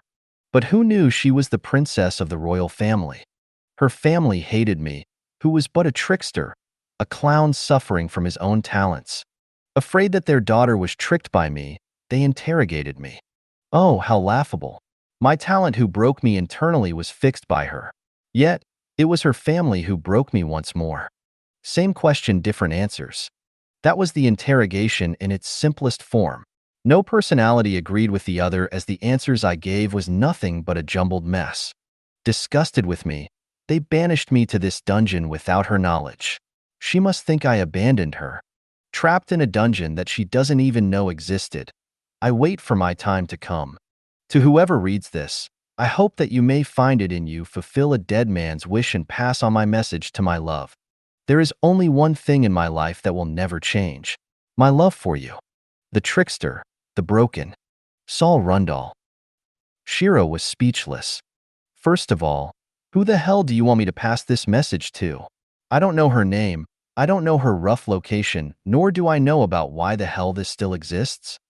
Shiro thought to herself. When a dungeon resets, a total wipe should occur. Monsters, items, everything. So for this place to exist was strange in and of itself. And to top it all off, this Saul Rundall gave her a wild goose chase. He never once mentioned the name of that princess. Everyone has a love story or two, but I'm afraid you won't get your wish. Shiro apologized as she flipped to the end of the book. Learn talent. Trickster? A talent? Shiro muttered. She was somewhat expecting a skill, but not a talent. The difference between a talent and a skill was the talent being more natural, more powerful, and more efficient. It requires less MP, and it gives you a title. Naturally, there are double-sided talents like what Saul Rundall had suggested in his tale. Shiro could guess that the trickster talent would develop a split personality should one abuse it too much. Talent, trickster, all disguise, misdirection, and stealth-related skills are 70% more effective. Title, trickster. Passive, perfect actor. Act in the manner of anyone, fictional or real, without flaws. Curse, broken. Over time, perfect actor would develop a split personality inside you. Not worth it, Shiro concluded. Recycling the book, Shiro scanned the books on the bookshelf. However, she sighed in disappointment when she realized they had nothing important. Walking out of the cabin, she made her way back to the obelisk. I guess in the end, it was an okay trip, Shiro thought, as her best harvest was probably the key to the Silvermoon Keep. Tapping the second floor on the obelisk, her body was teleported away. Asterisk clang clang. The moment she was teleported, Shiro felt killing intent and summoned her 2 daggers. Looking above her, she could see 2 ants with blades for arms. Wow, so hasty to kill me so soon. Shiro grinned at the challenge. Quickly ducking, Shiro avoided another blade as the 3 blades above her head clashed with one another. Her mind worked quickly as she put strength into her arms and pushed the ants up ever so slightly so she could roll out of danger.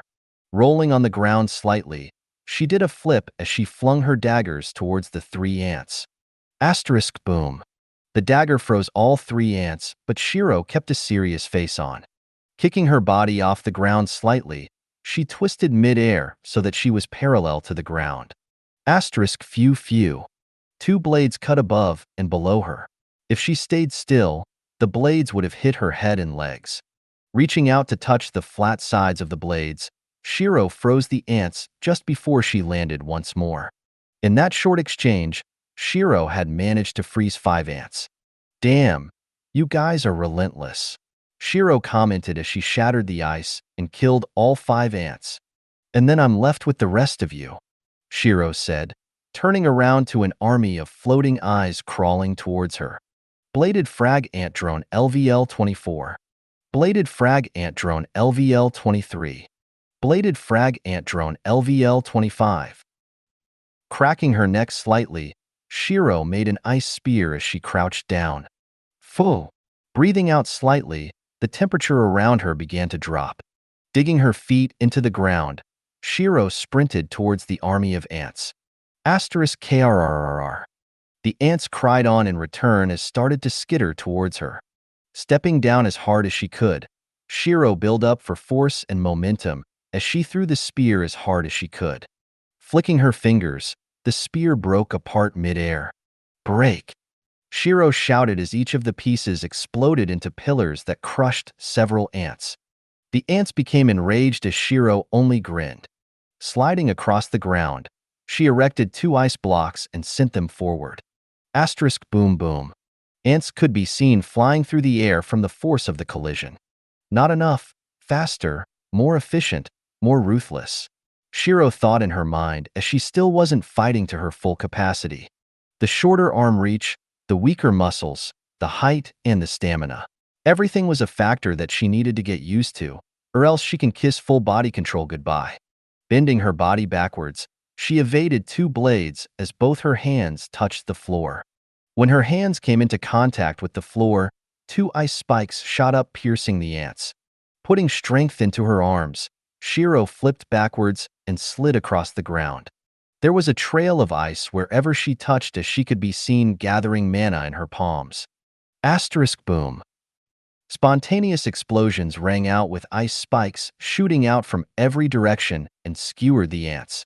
An army is fine, but you're not going to overwhelm me that easily. Shiro grinned, seeing the destruction that laid before her. Clutching her fists, all of the ice shattered, killing a majority of the ants. There were quite a few left over, but it was just a matter of time before they all become her loot. Name: Shiro. Race: Snow Girl. Evolution criteria yet to be met. Level: 24. Class: Snow Girl, Snowmancer. HP: 5650/7300. MP: 2800/11, 300. STR: 45-55 plus 35. Vid: 50-60 plus 60.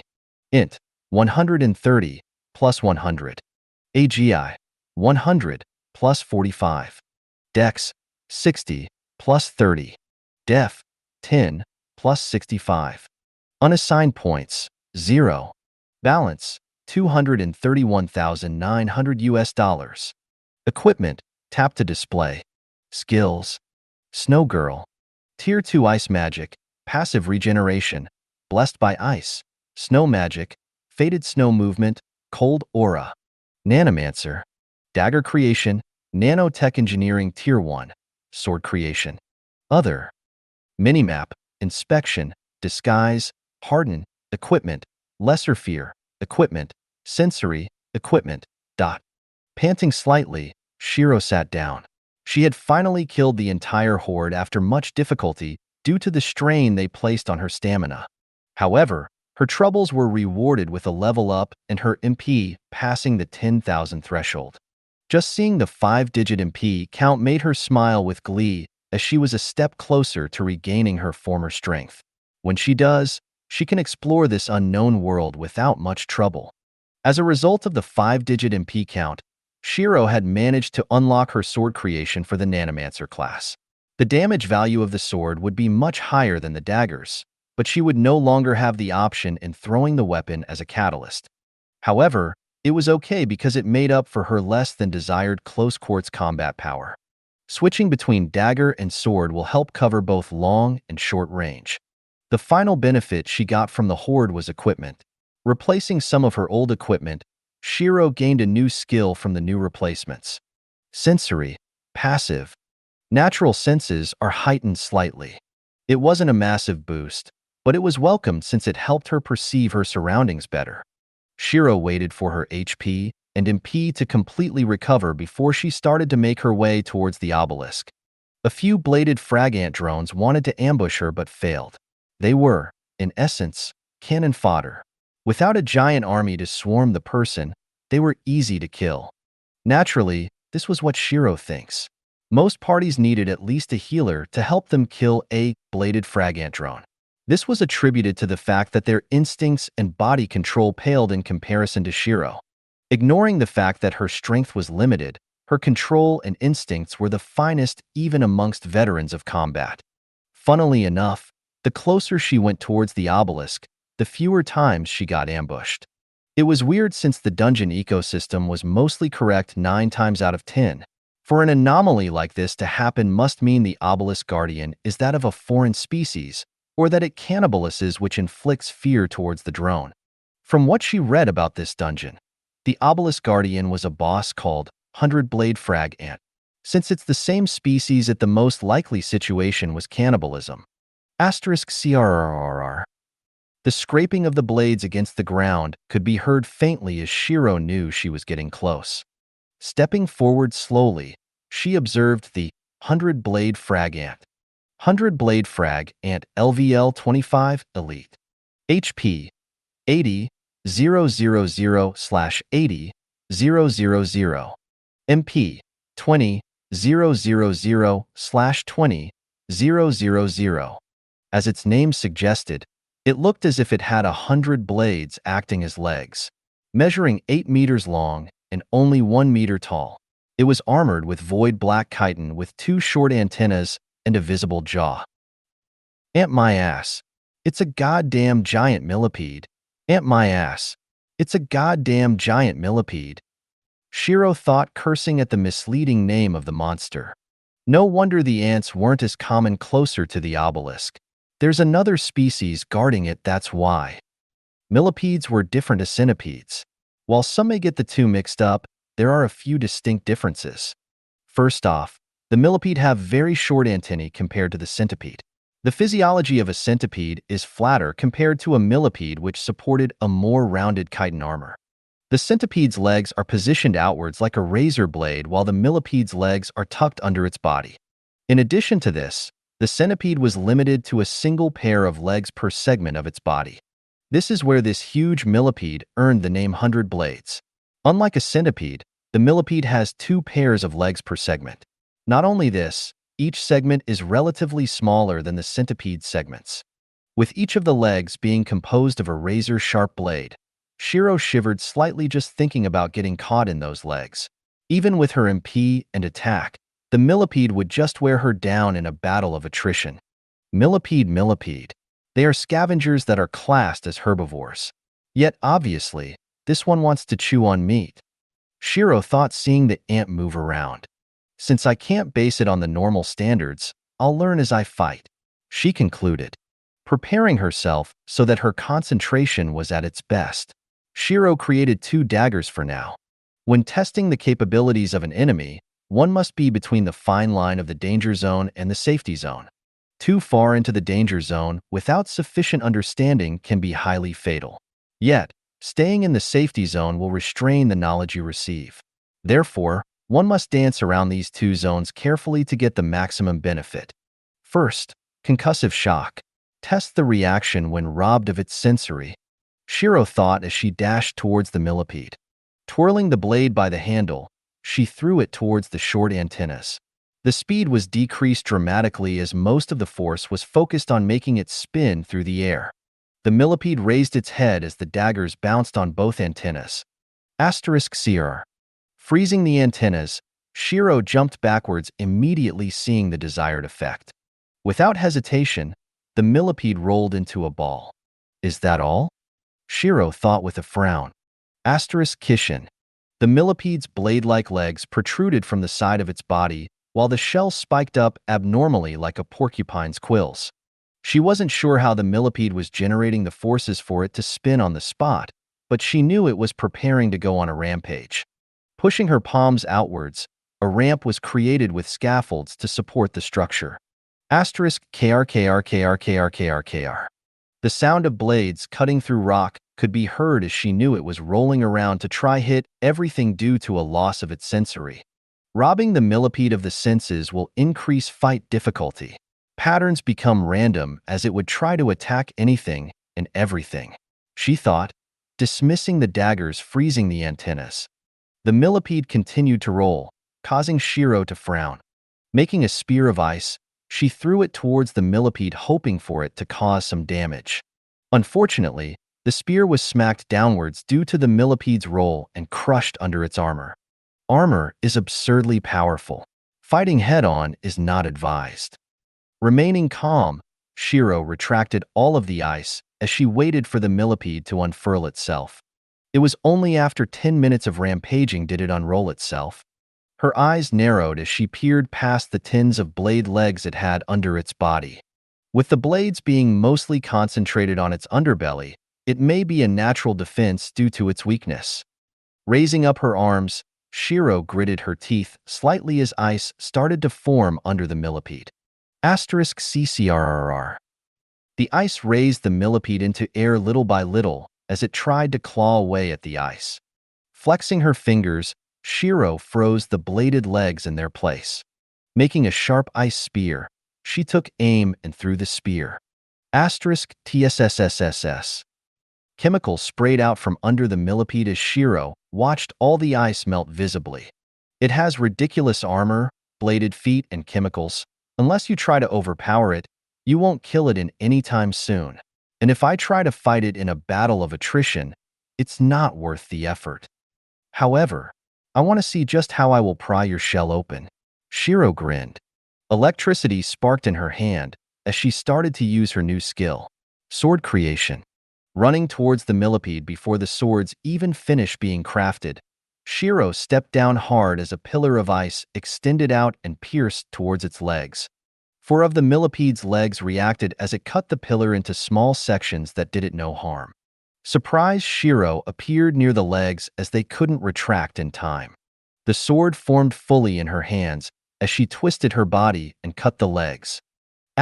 *Cree. The millipede screamed, feeling 6 of its legs cut off in one go. Just as sharp as I remembered. Shiro grinned. The sword was a metallic black in color.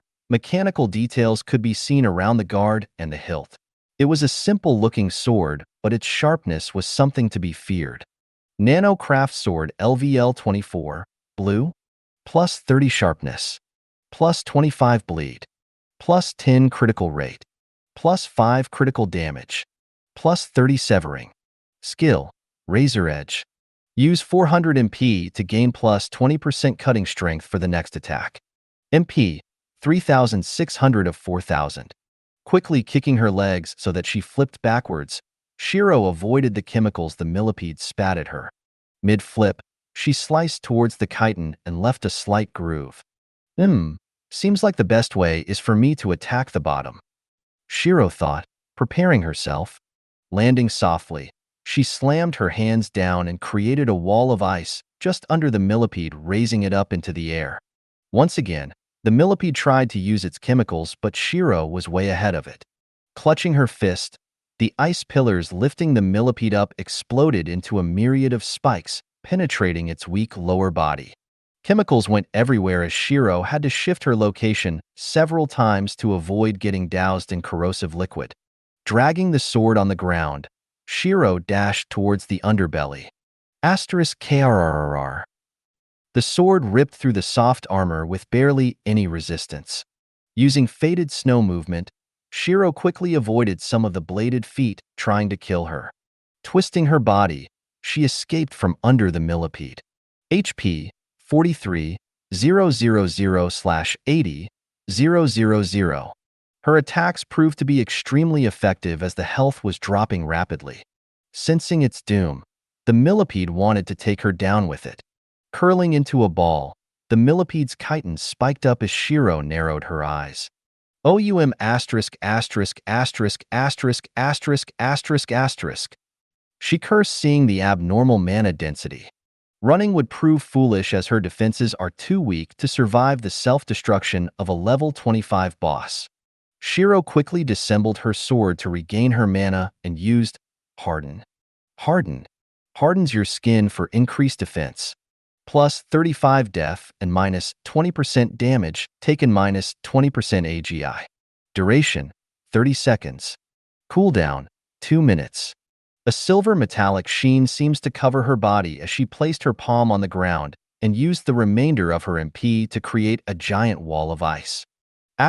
Bam bam bam bam bam. Layers upon layers of ice walls shot up in front of Shiro as she quickly braced for impact. Boom. It felt like the entire dungeon shook as Shiro was blasted backwards from the explosion. Even when her ice walls absorbed most of the impact, The force hitting her body still launched her backwards. Rolling on the ground a few times, she made sure to use her arms to protect her head. When she finally stopped rolling, Shiro quickly put her guard up in case any blade ants wanted to ambush her. Phew! She sighed out seeing that there was no danger and checked her HP and MP. HP 950/7300. MP 80/11 300. This was the first time her HP and MP have dropped so low in terms of the overall percentage. Stumbling on her feet, Shiro limped towards the obelisk. What used to be the space for a boss fight was now covered in corrosive chemicals, flesh, blades, and armor. Looking around, Shiro was sure the walls were pushed back by quite a remarkable amount, as the explosion must have taken some of the cave walls with it. It was a known fact that dungeon walls are one of, and if not the strongest material known ever. The material scaled up in level as the higher level the dungeon, the sturdier walls. For the boss to be able to shave off quite a few layers of the wall shows just how absurd that explosion was. Collect! She collected her look straight away, as she knew there won't be a mana stone. When the monster self-destructs, the mana stone was used as the source and gathering point. Therefore, there won't even be a shard of the mana stone left. The loot she got wasn't too bad, but she had no use for any of them. Recycling everything, Shiro sat down by a rock that wasn't coated in corrosive liquid. Whilst waiting for her HP and MP to regen, she decided to have a look at her current food stock. E rank mana stone X84. D rank mana stone X40. 40 D rank mana stones should last me a while. Shiro muttered as she laid on her back and threw an E rank mana stone for her mouth to eat. It took her quite a while to regenerate everything, as she wondered if she should stock up on some health and mana potions. It would probably for the best if I stocked up.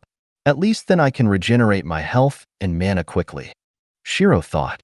However, as handy as health and mana potions can get, they also have their own backlashes, mainly due to the skill of the creator who made the potion.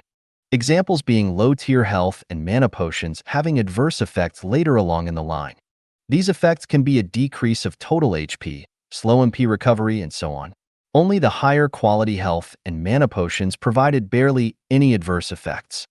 I think I'll stick to my passive regeneration for now, Shiro concluded. There was another skill she would like to get. It was the top-tier regeneration skill of monsters called Cell Rebirth. It was a skill that is both passive and active, as the monster can use its own MP and exchange it for health. The known limits of this skill were the power to regrow anything that doesn't destroy over 80 to 90% of your body. Just remembering the sight of a level 100+ monster regenerating all of its lost HP made Shiro curse at the perverted skill.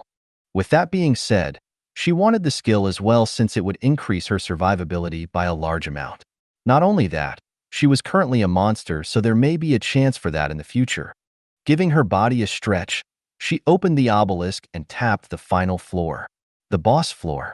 The room was oddly shaped, as it had an open sky that was sprinkled with stars. The surroundings seemed to be the ruins of an open coliseum as Shiro spotted the boss. The boss had an armored body like the rest of the ants, but there was one huge difference. Flying Frag Ant Queen LVL 25, boss. HP 150,000/150,000. MP 200,000/200,000. The boss hovered in the air as the transparent wings flapped at incredible speeds. Shiro stared at the boss with a bland expression. Flicking her finger, a huge ice spike shot up as the queen wanted to evade. Suddenly, the tip of the spike opened up like a flower as the smaller spikes pierced the wings, suspending the queen in midair. When you expose such weak wings and stay in the same spot, you're asking to be killed, Shiro said without a smile. Her azure eyes bore into the queen's eyes as Shiro created two daggers, whilst the queen seemed to be shocked. *KSH. Slicing the wings off in a few simple movements, Shiro kicked the queen's head as she leapt off and landed softly. Enraged, the queen's body started to enlarge as the armor became the color of quartz with a slight rainbow pearlescent tint onto of the quartz. From the wounds of her old wings, Neon blue mana gathered together to form 2 pairs of wings. Much better. Shiro grinned at the feeling of challenge. Flying Frag Ant Queen LVL 25, Boss, Enraged, War Form. HP 195, 000/200, 000. MP 300, 000/300, 000. Not only did the queen's appearance change, but also her stats. Her HP increased from 150,000 to 200,000, while her MP gained a substantial boost of 100k. Let me make the playing field fair first. Shiro said as mana gathered in her palms. Using her passive Cold Aura, she enhanced the freezing power of Cold Aura with her Tier 2 Ice Magic. *CRRR. The entire ruin started to freeze over as Shiro was now able to attack the Ant Queen wherever the ice was present. The queen's eyes glowed slightly when she saw the ice. Shiro felt her body shiver for a moment as she recognized an incoming danger. Quickly rolling to her left, she turned a portion of her body into snow. *Boom.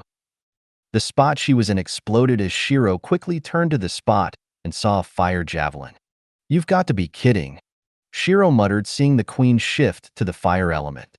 The armor was tinted red, showing the element as Shiro realized the queen could probably use all of the basic elements.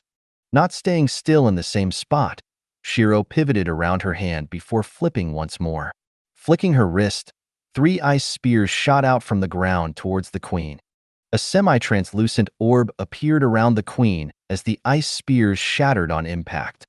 "A goddamn mana barrier powered by 300k MP. You've got to be kidding me," Shiro said, annoyed. She didn't mind fighting against the queen, but for her to drain 300k worth of mana along with the 200k worth of health was an insane task. Narrowing her eyes, Shiro had an idea. "I just need to force her to waste all of her mana." Using her snow magic along with her ice magic, Shiro changed the weather of the boss room. Crouching down, Shiro made a ramp towards the boss. *boom boom boom boom. The boss sent several fire spears towards Shiro as she countered with her own ice spear. Jumping off the ramp, Shiro made 2 daggers in her hands and sliced towards the queen. *pawn pawn pawn pawn pawn. Several hollow echoes rang out as Shiro sliced away at the shield. Swinging her hand downwards, Shiro created another ramp of ice as she dodged a breath of lightning. Pressing both daggers together, Shiro made a nano-craft sword and sliced upwards. The queen flew backwards, dodging the strike. Shiro landed hard on the ground and quickly looked towards the queen. Quickly flipping backwards, Shiro dodged a blade strike from the queen. Mid-flip, Shiro created a dagger and threw it towards the queen. *boom. Detonating the dagger, Shiro saw ripples spread out on the mana barrier. MP 250, 000/300, 000. Che, only 50k MP was used so far. Shiro muttered as she slammed her palms onto the ground. An ice pillar shot out the ground as it aimed for the queen. Opening the mandibles on her mouth, Shiro could see the queen use fire breath to melt the pillar. Flicking her wrist, Shiro caused a giant ice clamp to close in on the queen. *boom. The clamp caused a huge ripple in the mana barrier as the queen was jammed between the 2 clamps. The queen's eyes glistened as she slammed her arms outwards and destroyed the clamp. Pushing more mana into her wings, the queen dashed towards Shiro. Stomping down hard, Shiro caused a giant wave of ice to shoot towards the queen, but she sliced it in half easily. What greeted the queen, however, was a giant blizzard. Snow obscured her sights as she tried to sense Shiro but failed. *boom. A sudden explosion of ice surprised the queen as the attack hit behind her. Flicking her bladed hands, the queen sent several wind blades over to try cut Shiro. Unknown to her, a pair of azure eyes were tracking her. MP 225, 000/300, 000. Shiro sighed softly, seeing the mana she managed to take off. However, she had already used around 7,000 of her total mana, leaving her with just 4,000. Making a few tiny ice bullets in her hand, Shiro decided to try increase the queen's rage so that she would fire off large-scale attacks and drain her mana faster. Asterisk don don don don. The bullets tapped at the mana shield as the queen looked around but became furious when she couldn't find Shiro. That's it, keep going, Shiro thought. The queen's body became a mix of red and yellow as it flew upwards. Shiro dashed towards a pillar and used it as cover. Lightning and fire gathered around the queen's mouth as Shiro understood the queen wanting to wipe the area with a single attack.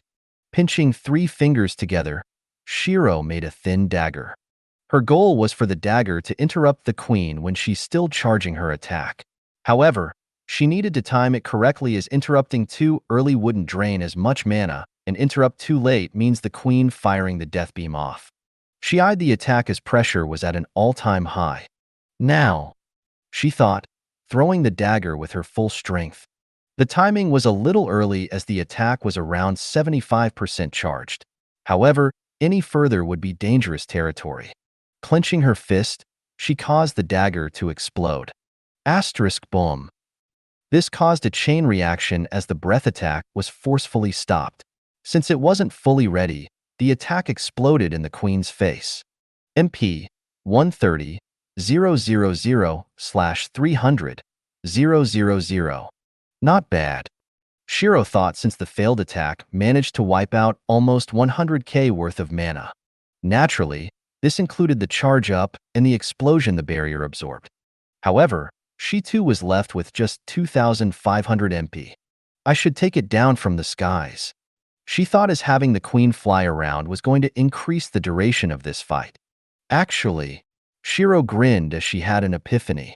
She started to sprint towards the queen without cover whilst launching small ice bullets to gain its attention.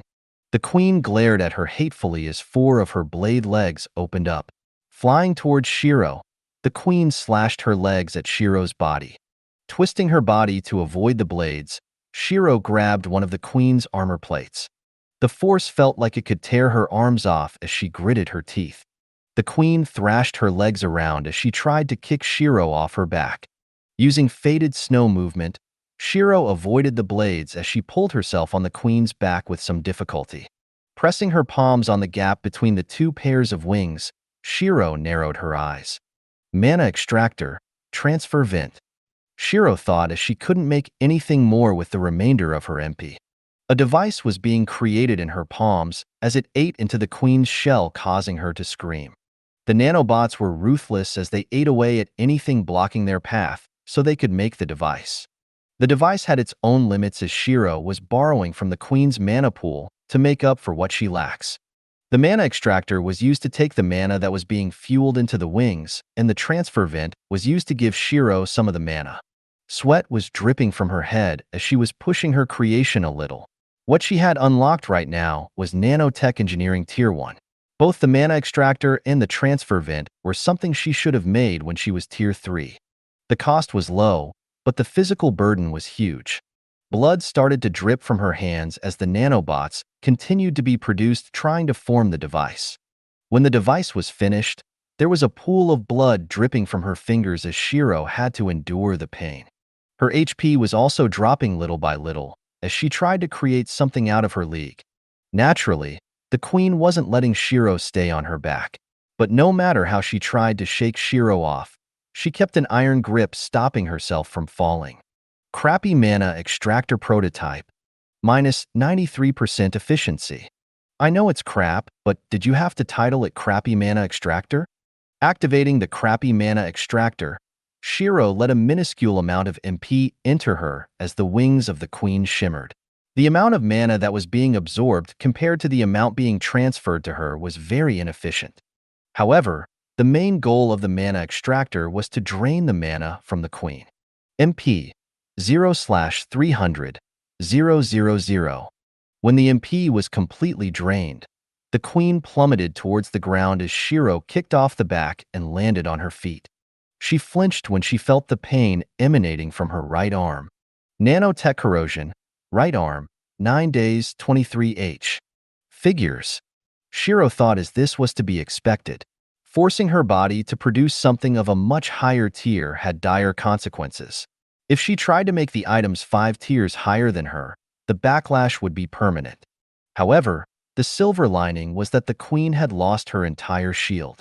HP 189 000/200 000. MP 0/300 000. On the other hand, her MP was full, and it was just a matter of time before she drained the queen of her health. Shiro was about to dash forward but stopped when she felt a shocking pain tense up her nerves. *SSSSS. Sucking in a breath of cold air, Shiro forgot how much nanotech corrosion truly hurt. Reaching her left hand towards her right hand, Shiro made a frozen brace as it would hold her arm in place while she fought. The pain was still there, but it wasn't as bad. Flicking her left hand, she created several ice walls as she blocked a slash from the queen. In the time she recovered from the pain, the queen recovered as well. Such a waste, Shiro thought as she could have dealt the queen so much damage. Since her right hand was busted right now, Shiro opted to reduce the queen's health with bombs and long-ranged attacks. Making a dagger in her left hand, Shiro braced herself. Dashing towards her, the queen opened all 4 bladed arms and cut towards Shiro. An ice pillar erupted under her as Shiro dodged the strike. She gritted her teeth as she endured the pain from her arm. Stabbing her dagger into the ice pillar, she twisted it and a myriad of ice spikes shot out from the pillar. Due to the close proximity of the queen and the pillar, she wasn't able to block it and was struck several times. Letting go of the dagger, Shiro controlled the ice to make a gap and launched the dagger into the queen's face. *Boom. The dagger exploded into a cluster of sharps, dealing more damage to the queen. Enraged, the queen twisted her body and became a cyclone of relentless blades. Shiro hopped off the pillar lightly as she made a ramp to cushion her fall. Flicking her finger upwards, a spear shot up from below the queen's legs and stabbed into her torso. Unfortunately, it wasn't able to pierce her torso, causing Shiro to frown. Making sure she kept her distance, she whittled the queen's health little by little. Flying Frag Ant Queen. HP 1/200 000. MP 0/300 000. Here was the biggest problem.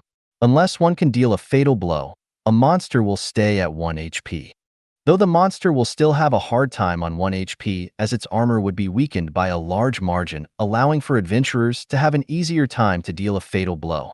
Shiro was drenched with sweat as she had been fighting continuously for around 2 hours, whilst also enduring the pain from her arm. Creating a nano-craft sword, Shiro threw it towards the queen and it fell just below her feet. Swiping her left arm, an ice pillar propelled the sword into the body of the queen, killing it for good. Finally, Shiro muttered as she sat down with fatigue. Laying her body next to the queen's corpse, she closed her eyes and waited for her stamina to recover. When her stamina had recovered, Shiro stood up and made a sword. She cut the queen's corpse as she looked for the mana stone. However, the process took a lot longer for her to do as her right hand was completely useless right now. Collecting the stone with much difficulties, Shiro threw it in her mouth as she decided to treat herself to a snack. "Collect?" she said as she sat down with a wall of ice behind her that supported her. The loot was bountiful as she could see more than 4 pieces of blue gear. One being an accessory, one being a weapon, and the last 2 being pieces of armor. And these were the 4 that was helpful for her. It didn't include the ones that were bad for her. The armor was the average armor with the stats of a level 25 gear and no skills. The accessory and the weapon were the true prizes.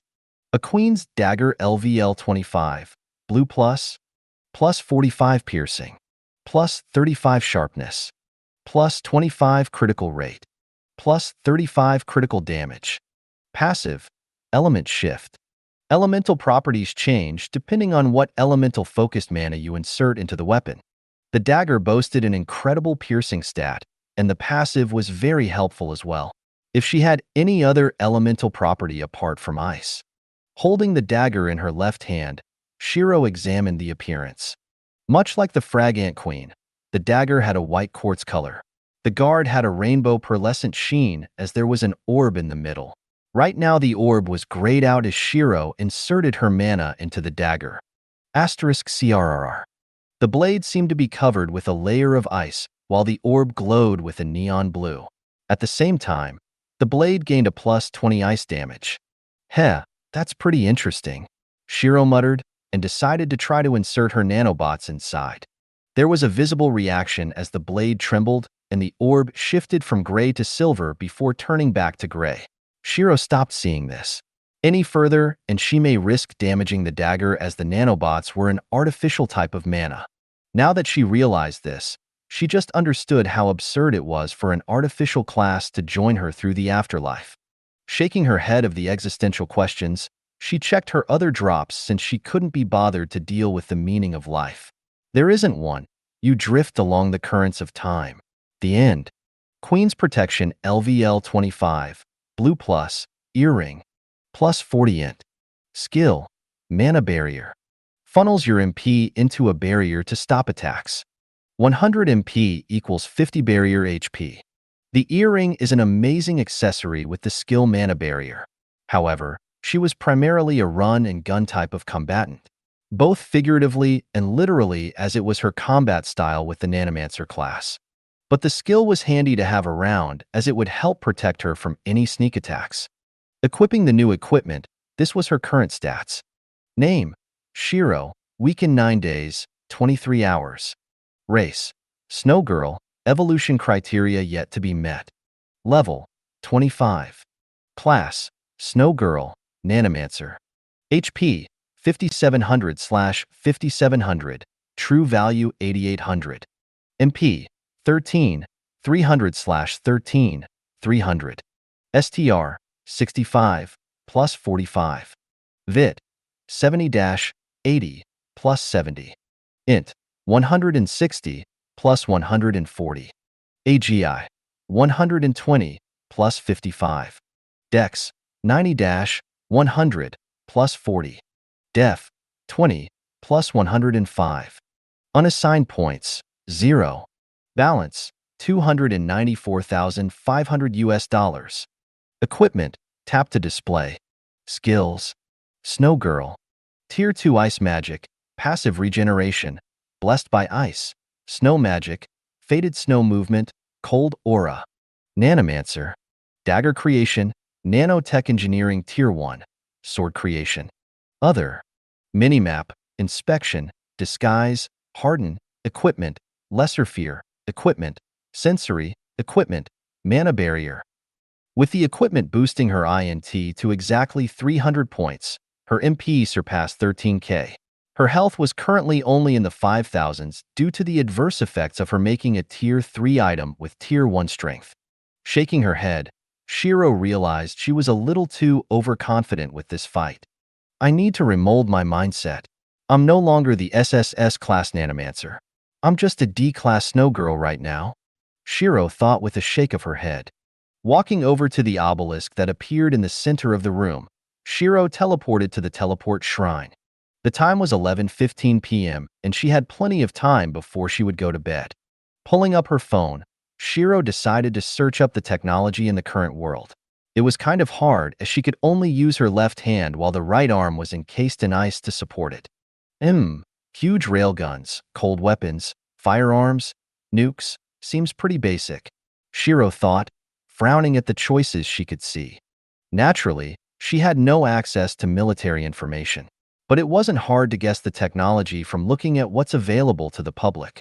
With the knowledge she had from her past life, Shiro guessed she could probably propel the current technology by more than 10 years. In her arsenal, she had a multitude of her lovelies to be shown to the world. Advanced coil guns, portable electromagnetic guns, nanotech armor, magnetic repulsion systems, and much more. Her mind was like a trove of technology the current world would kill to obtain. And naturally, she also knew how to turn someone else into a Snowmancer. While she was browsing through the technology, she stopped seeing an interesting image. The image was that of a giant mechanized armor. It was crimson red with neon orange segments, weapons on both hands, and wings on the back. The back seems to be composed of several mana propulsion systems which give it flight. The parts connecting the mech like muscle might be crystallized mana fibers. The joins are controlled by a piston system, and the mech seems to be highly flexible. Shiro thought, looking for some similar concepts. I can probably recreate this. While the world may be lacking in the technology to flesh out concepts, I most certainly can. The energy used to power the system would be the natural mana conversion generator. The skeleton of the mech can be reinforced nanotech rods. These rods are many times heavier than desired, but the durability makes up for that. The muscles can be composed of light nanotech fibers twined with crystallized mana fiber. This would give it the flexibility and the durability it needs. The armor can just be the light nanotech plating, and finally, the control system will be the nerve sensory system. She thought, mapping out a blueprint of the mech in her mind. The nerve sensory system is a device that connects to your neck. It is situated on the nape, as it would detect what the user wants to do through the synaptic cleft and transfer it as an action to the mech. One would normally use this when combined with floating mana blades, but Shiro thinks this fits a giant robot better. As a giant robot, there will always be an innate delay from the console to the extremities of the mech. With the nerve sensory system, she can shrink this delay down many times, so make the mech more efficient. Though that being said, making the mech is another matter in and of itself. She has two options for making the mech. A. Assembly through small pre-made parts. B. Total assembly. As the name suggested, the first part is making the mech through several pre-made parts. The main problem with this is the storage she would need, as well as the time needed to assemble the mech. As for B, she would need a ludicrous amount of mana to create and assemble everything at once. The benefits would be that she can create the mech anytime she wants, but her concentration but be stable. This is due to the fact that she needs to envision the entire blueprint and not make a single mistake. A small mistake could lead to the entire mech collapsing on itself, making it a waste of mana. However, baby steps first. Thinking about mechs at this stage was nothing but a pipe dream. She could barely sustain her expenditure when using a nano craft sword, never mind a giant 100-meter mech. However, from what she could guess, her next unlocks for the Snowmancer class are bow creation, heavy weapon creation, defense creation, armor creation, and firearm creation. As for what's after firearm creation, it was the more technologically advanced weapons such as the railgun. If I guess correctly, then I'll probably unlock the bow creation around the 30,000 MP mark. The bow needs me to create the nanotech fibers, so the expenditure will be huge, Shiro thought. However, the nanotech fibers allow for her to output much more medium-range potential, as the penetrative capabilities of a bow was unmatched until she unlocks firearm creation. Breathing out some cold mist, Shiro tilted her head back. I have my work cut out for me, she muttered with a small smile. Progressing through the levels and unlocking everything slowly excited her.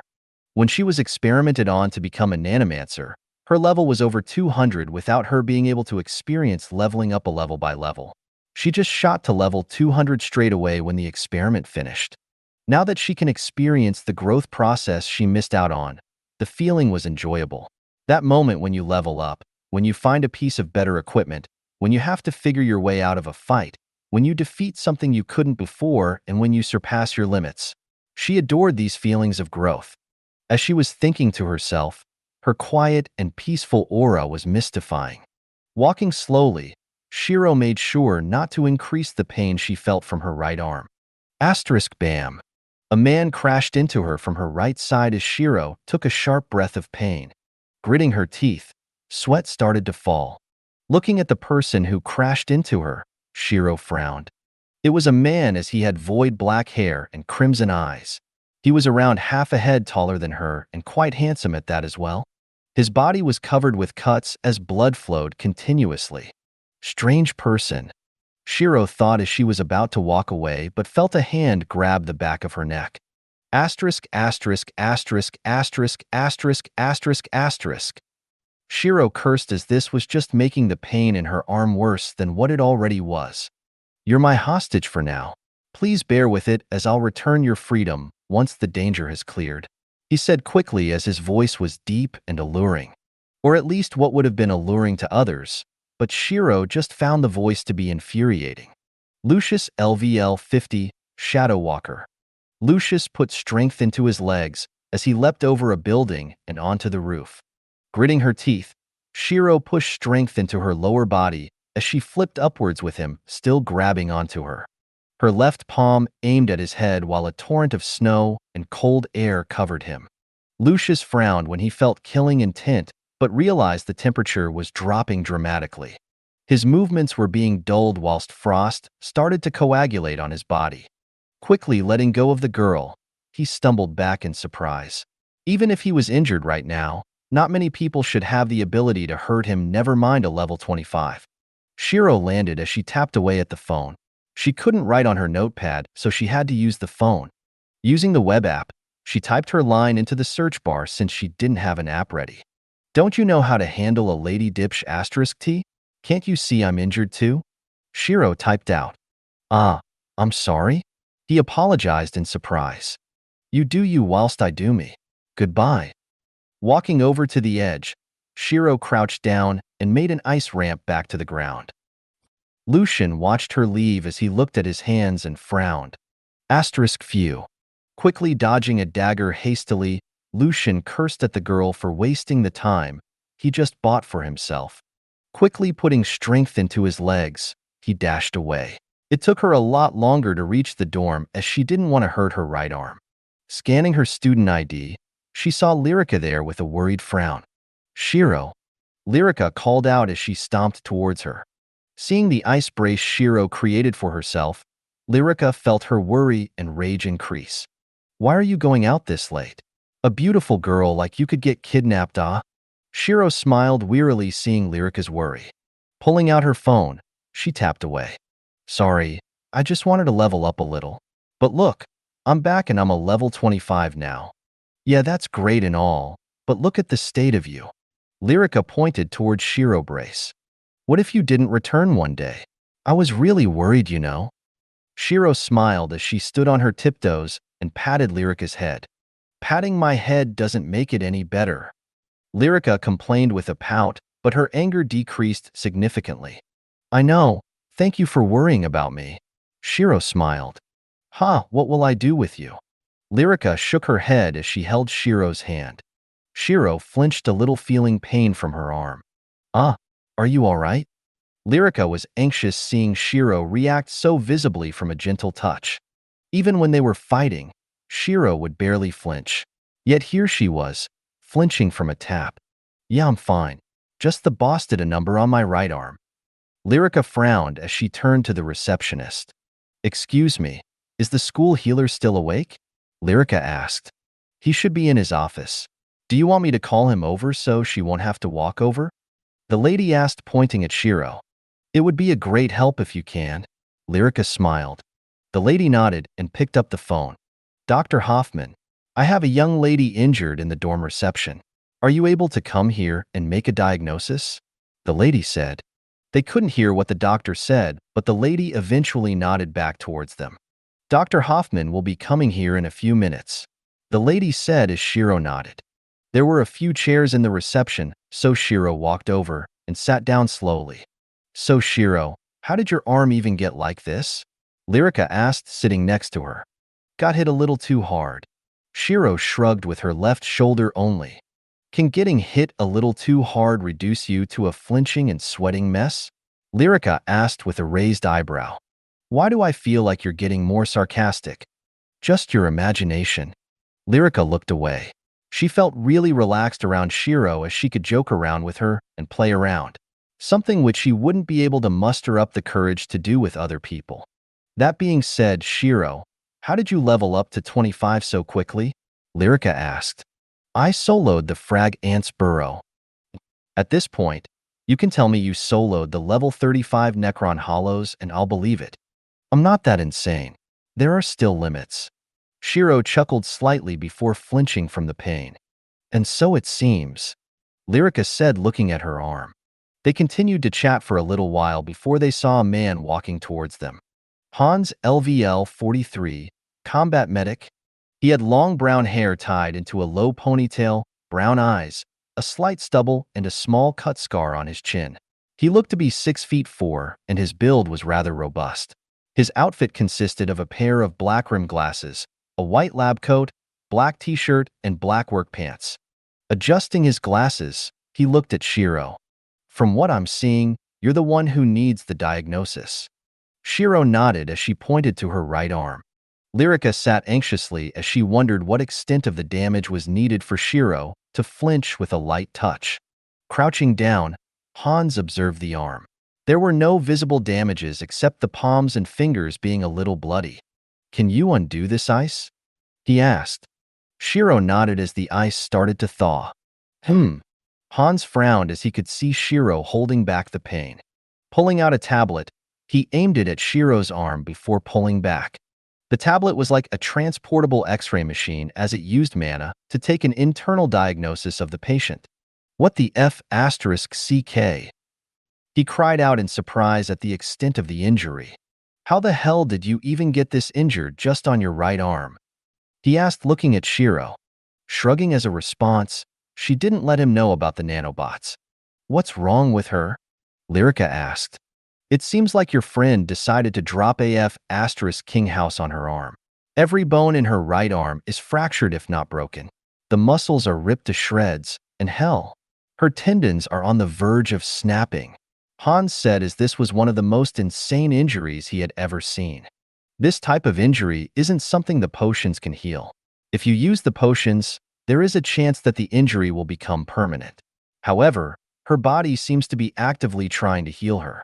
I guess it would take anywhere from a week to a month for her arm to heal, so the best course of action is to not give the arm any shock. Let it heal naturally," Hans concluded, standing up. "The most I can do for you is to give you some pain-resistant pills," Hans offered. "Please, that would help a lot." Whilst Hans went to get the pain-resistant pills, Shiro refroze the cast on her arm. "Shiro, tell me honestly, how did your arm get that injured? I want to know the truth," Lyrica asked with a deep frown. "Just an accident when fighting. I'll be fine after 10 days. But what if something happens in the 10 days? What are you going to do about that?" "Then I trust my safety to you." Shiro smiled, looking at Lyrica.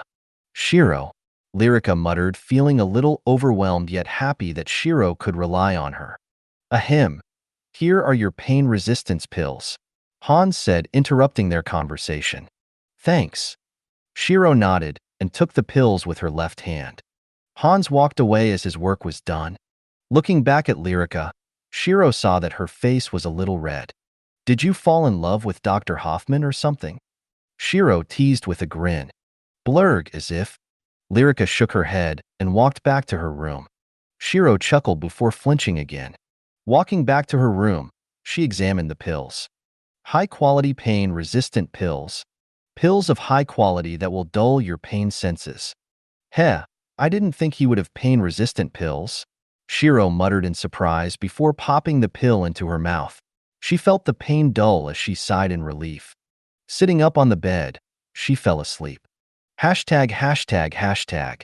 "Dr. Hoffman, why did you make such a reaction earlier? You don't understand. That degree of injury isn't normal. When you get hit, but something that breaks your bones, there would be a cluster at the point of contact before the injury would disperse. The further it is away from the impact, the sparser the fractions get. However, her injury was like something made sure everything was broken before stopping. The level of detail to make sure every part of her arm was broken but not disabled astounds me," Hans replied. "This level of injury is self-made. It's impossible for a monster to cause this. And knowing her class being just an ice mage, that level of detailed self-inflicted damage is impossible as well." Hans sighed. "Then what do you think happened?" "Honestly, I don't know. I've never seen anything like this before." Hans shrugged. "You think she's hiding something?" "Maybe. Who knows?" ###. Erg. "Shiro, you don't need to write down your boredom. I can see it," Lyrica replied with a slight giggle. She understands that Shiro found it boring in the close-quarters combat lesson. The knowledge they taught were rudimentary. Not to mention, she was currently injured, so she couldn't join in on the sparring session either. "I just wanted to verbalize/visualize my intense boredom in this lesson," Shiro typed. "Lyrica, you should already know a little more than what's being taught in this lesson. Since both of us know your power with the dual-ended blades exceeds the current curriculum. That's true, but we still need to focus for formalities. Lyrica smiled. I want to melt. It's hot and boring. Shiro sighed as she laid her body flat on the desk. She did so in a way that her right arm wouldn't hurt as much. In addition to her boredom, the day was quite hot as Shiro felt stuffy just being in a room. Ha ha ha, so you can't deal with the heat? Lyrica giggled slightly. No, I can't. I hate the sun. But your passive is really helpful, isn't it? Lyrica commented as she felt cooled down next to Shiro. Yeah, just treat me like a walking air conditioning. Shiro waved her left hand lazily. Wow, you really feel different when it gets hot. Lyrica muttered, seeing the unreactive and whatever vibe Shiro was emitting. I'm just not too good when it gets too hot. I'll be fine when it cools down or when the sun gets blocked. She just wanted to curl up into a ball and retreat to the corner. Shiro, for the spar, do you just want to watch by the side? Lyrica asked as they had to go change for the sparring session. Shiro didn't even type out a line as she pointed to her arm. Fine. Pretend I didn't ask. I can probably join if you want. I'll just be standing in the same spot using my ice though. Shiro said as Lyrica shook her head. Nope. You should just be good and recover for 10 days. Well, 9 not including today. Lyrica said as they walked towards the changing rooms. There was a mini-test today as they had to try touch the teacher once. The main task wasn't to touch the teacher as it suggests, but rather what the students like to term survive. Shiro was quite interested in the mini-test. Unfortunately, her arm didn't exactly agree with her sentiments. Rather than fighting outside, they opted to be inside the sparring hall as it was a little too hot. Some students may suffer from a heat stroke. The hall was huge as Shiro was sure it could fit 4 football fields in a 2x2 format. Surrounded by high walls and powerful lights which illuminated the area, this was by far one of the biggest buildings of this school. Walking away from the group, Shiro sat down and watched the teacher split the teams up for sparring before grabbing a few students for the mini-test. Minding her own business, Shiro browsed the net for anything interesting. Halfway through her search, she saw someone walking towards her and looked up. It was a boy a little taller than her, with average looks and a pair of glasses. In his hands was a bottle of water. Ted LVL 14, Archer. F for you. He stuttered before putting the bottle down and ran away. How cute, Shiro thought with a giggle. Seeing the boy work up the courage to give her a bottle of water made her smile a little. During his run, he turned around slightly to check how Shiro reacted. Shiro only smiled and gave him a light wave. This in turn caused him to blush a little and had a dumb smile plastered on his face. Looking at the bottle, Shiro picked it up and inspected it. Water bottle. Just a water bottle. What else do you expect? Vodka? This goddamn description, Shiro thought with a sweat drop. However, Ted's actions seemed to have sparked a chain reaction amongst the guys. They walked over and handed her items like towels and chairs. Shiro was getting swarmed by the mob as her annoyance slowly increased. Thanks, I'm fine. I don't need all this, Shiro typed out with a weary smile. One of the boys looked at the foldable bed he carried behind him. He sighed slightly before muttering, such a shame. Asterisk, asterisk, asterisk, asterisk, asterisk, asterisk, asterisk, asterisk. Why did you bring a bed? Thank you for watching. I hope you enjoyed today's episode. If you did, please like, share, and subscribe.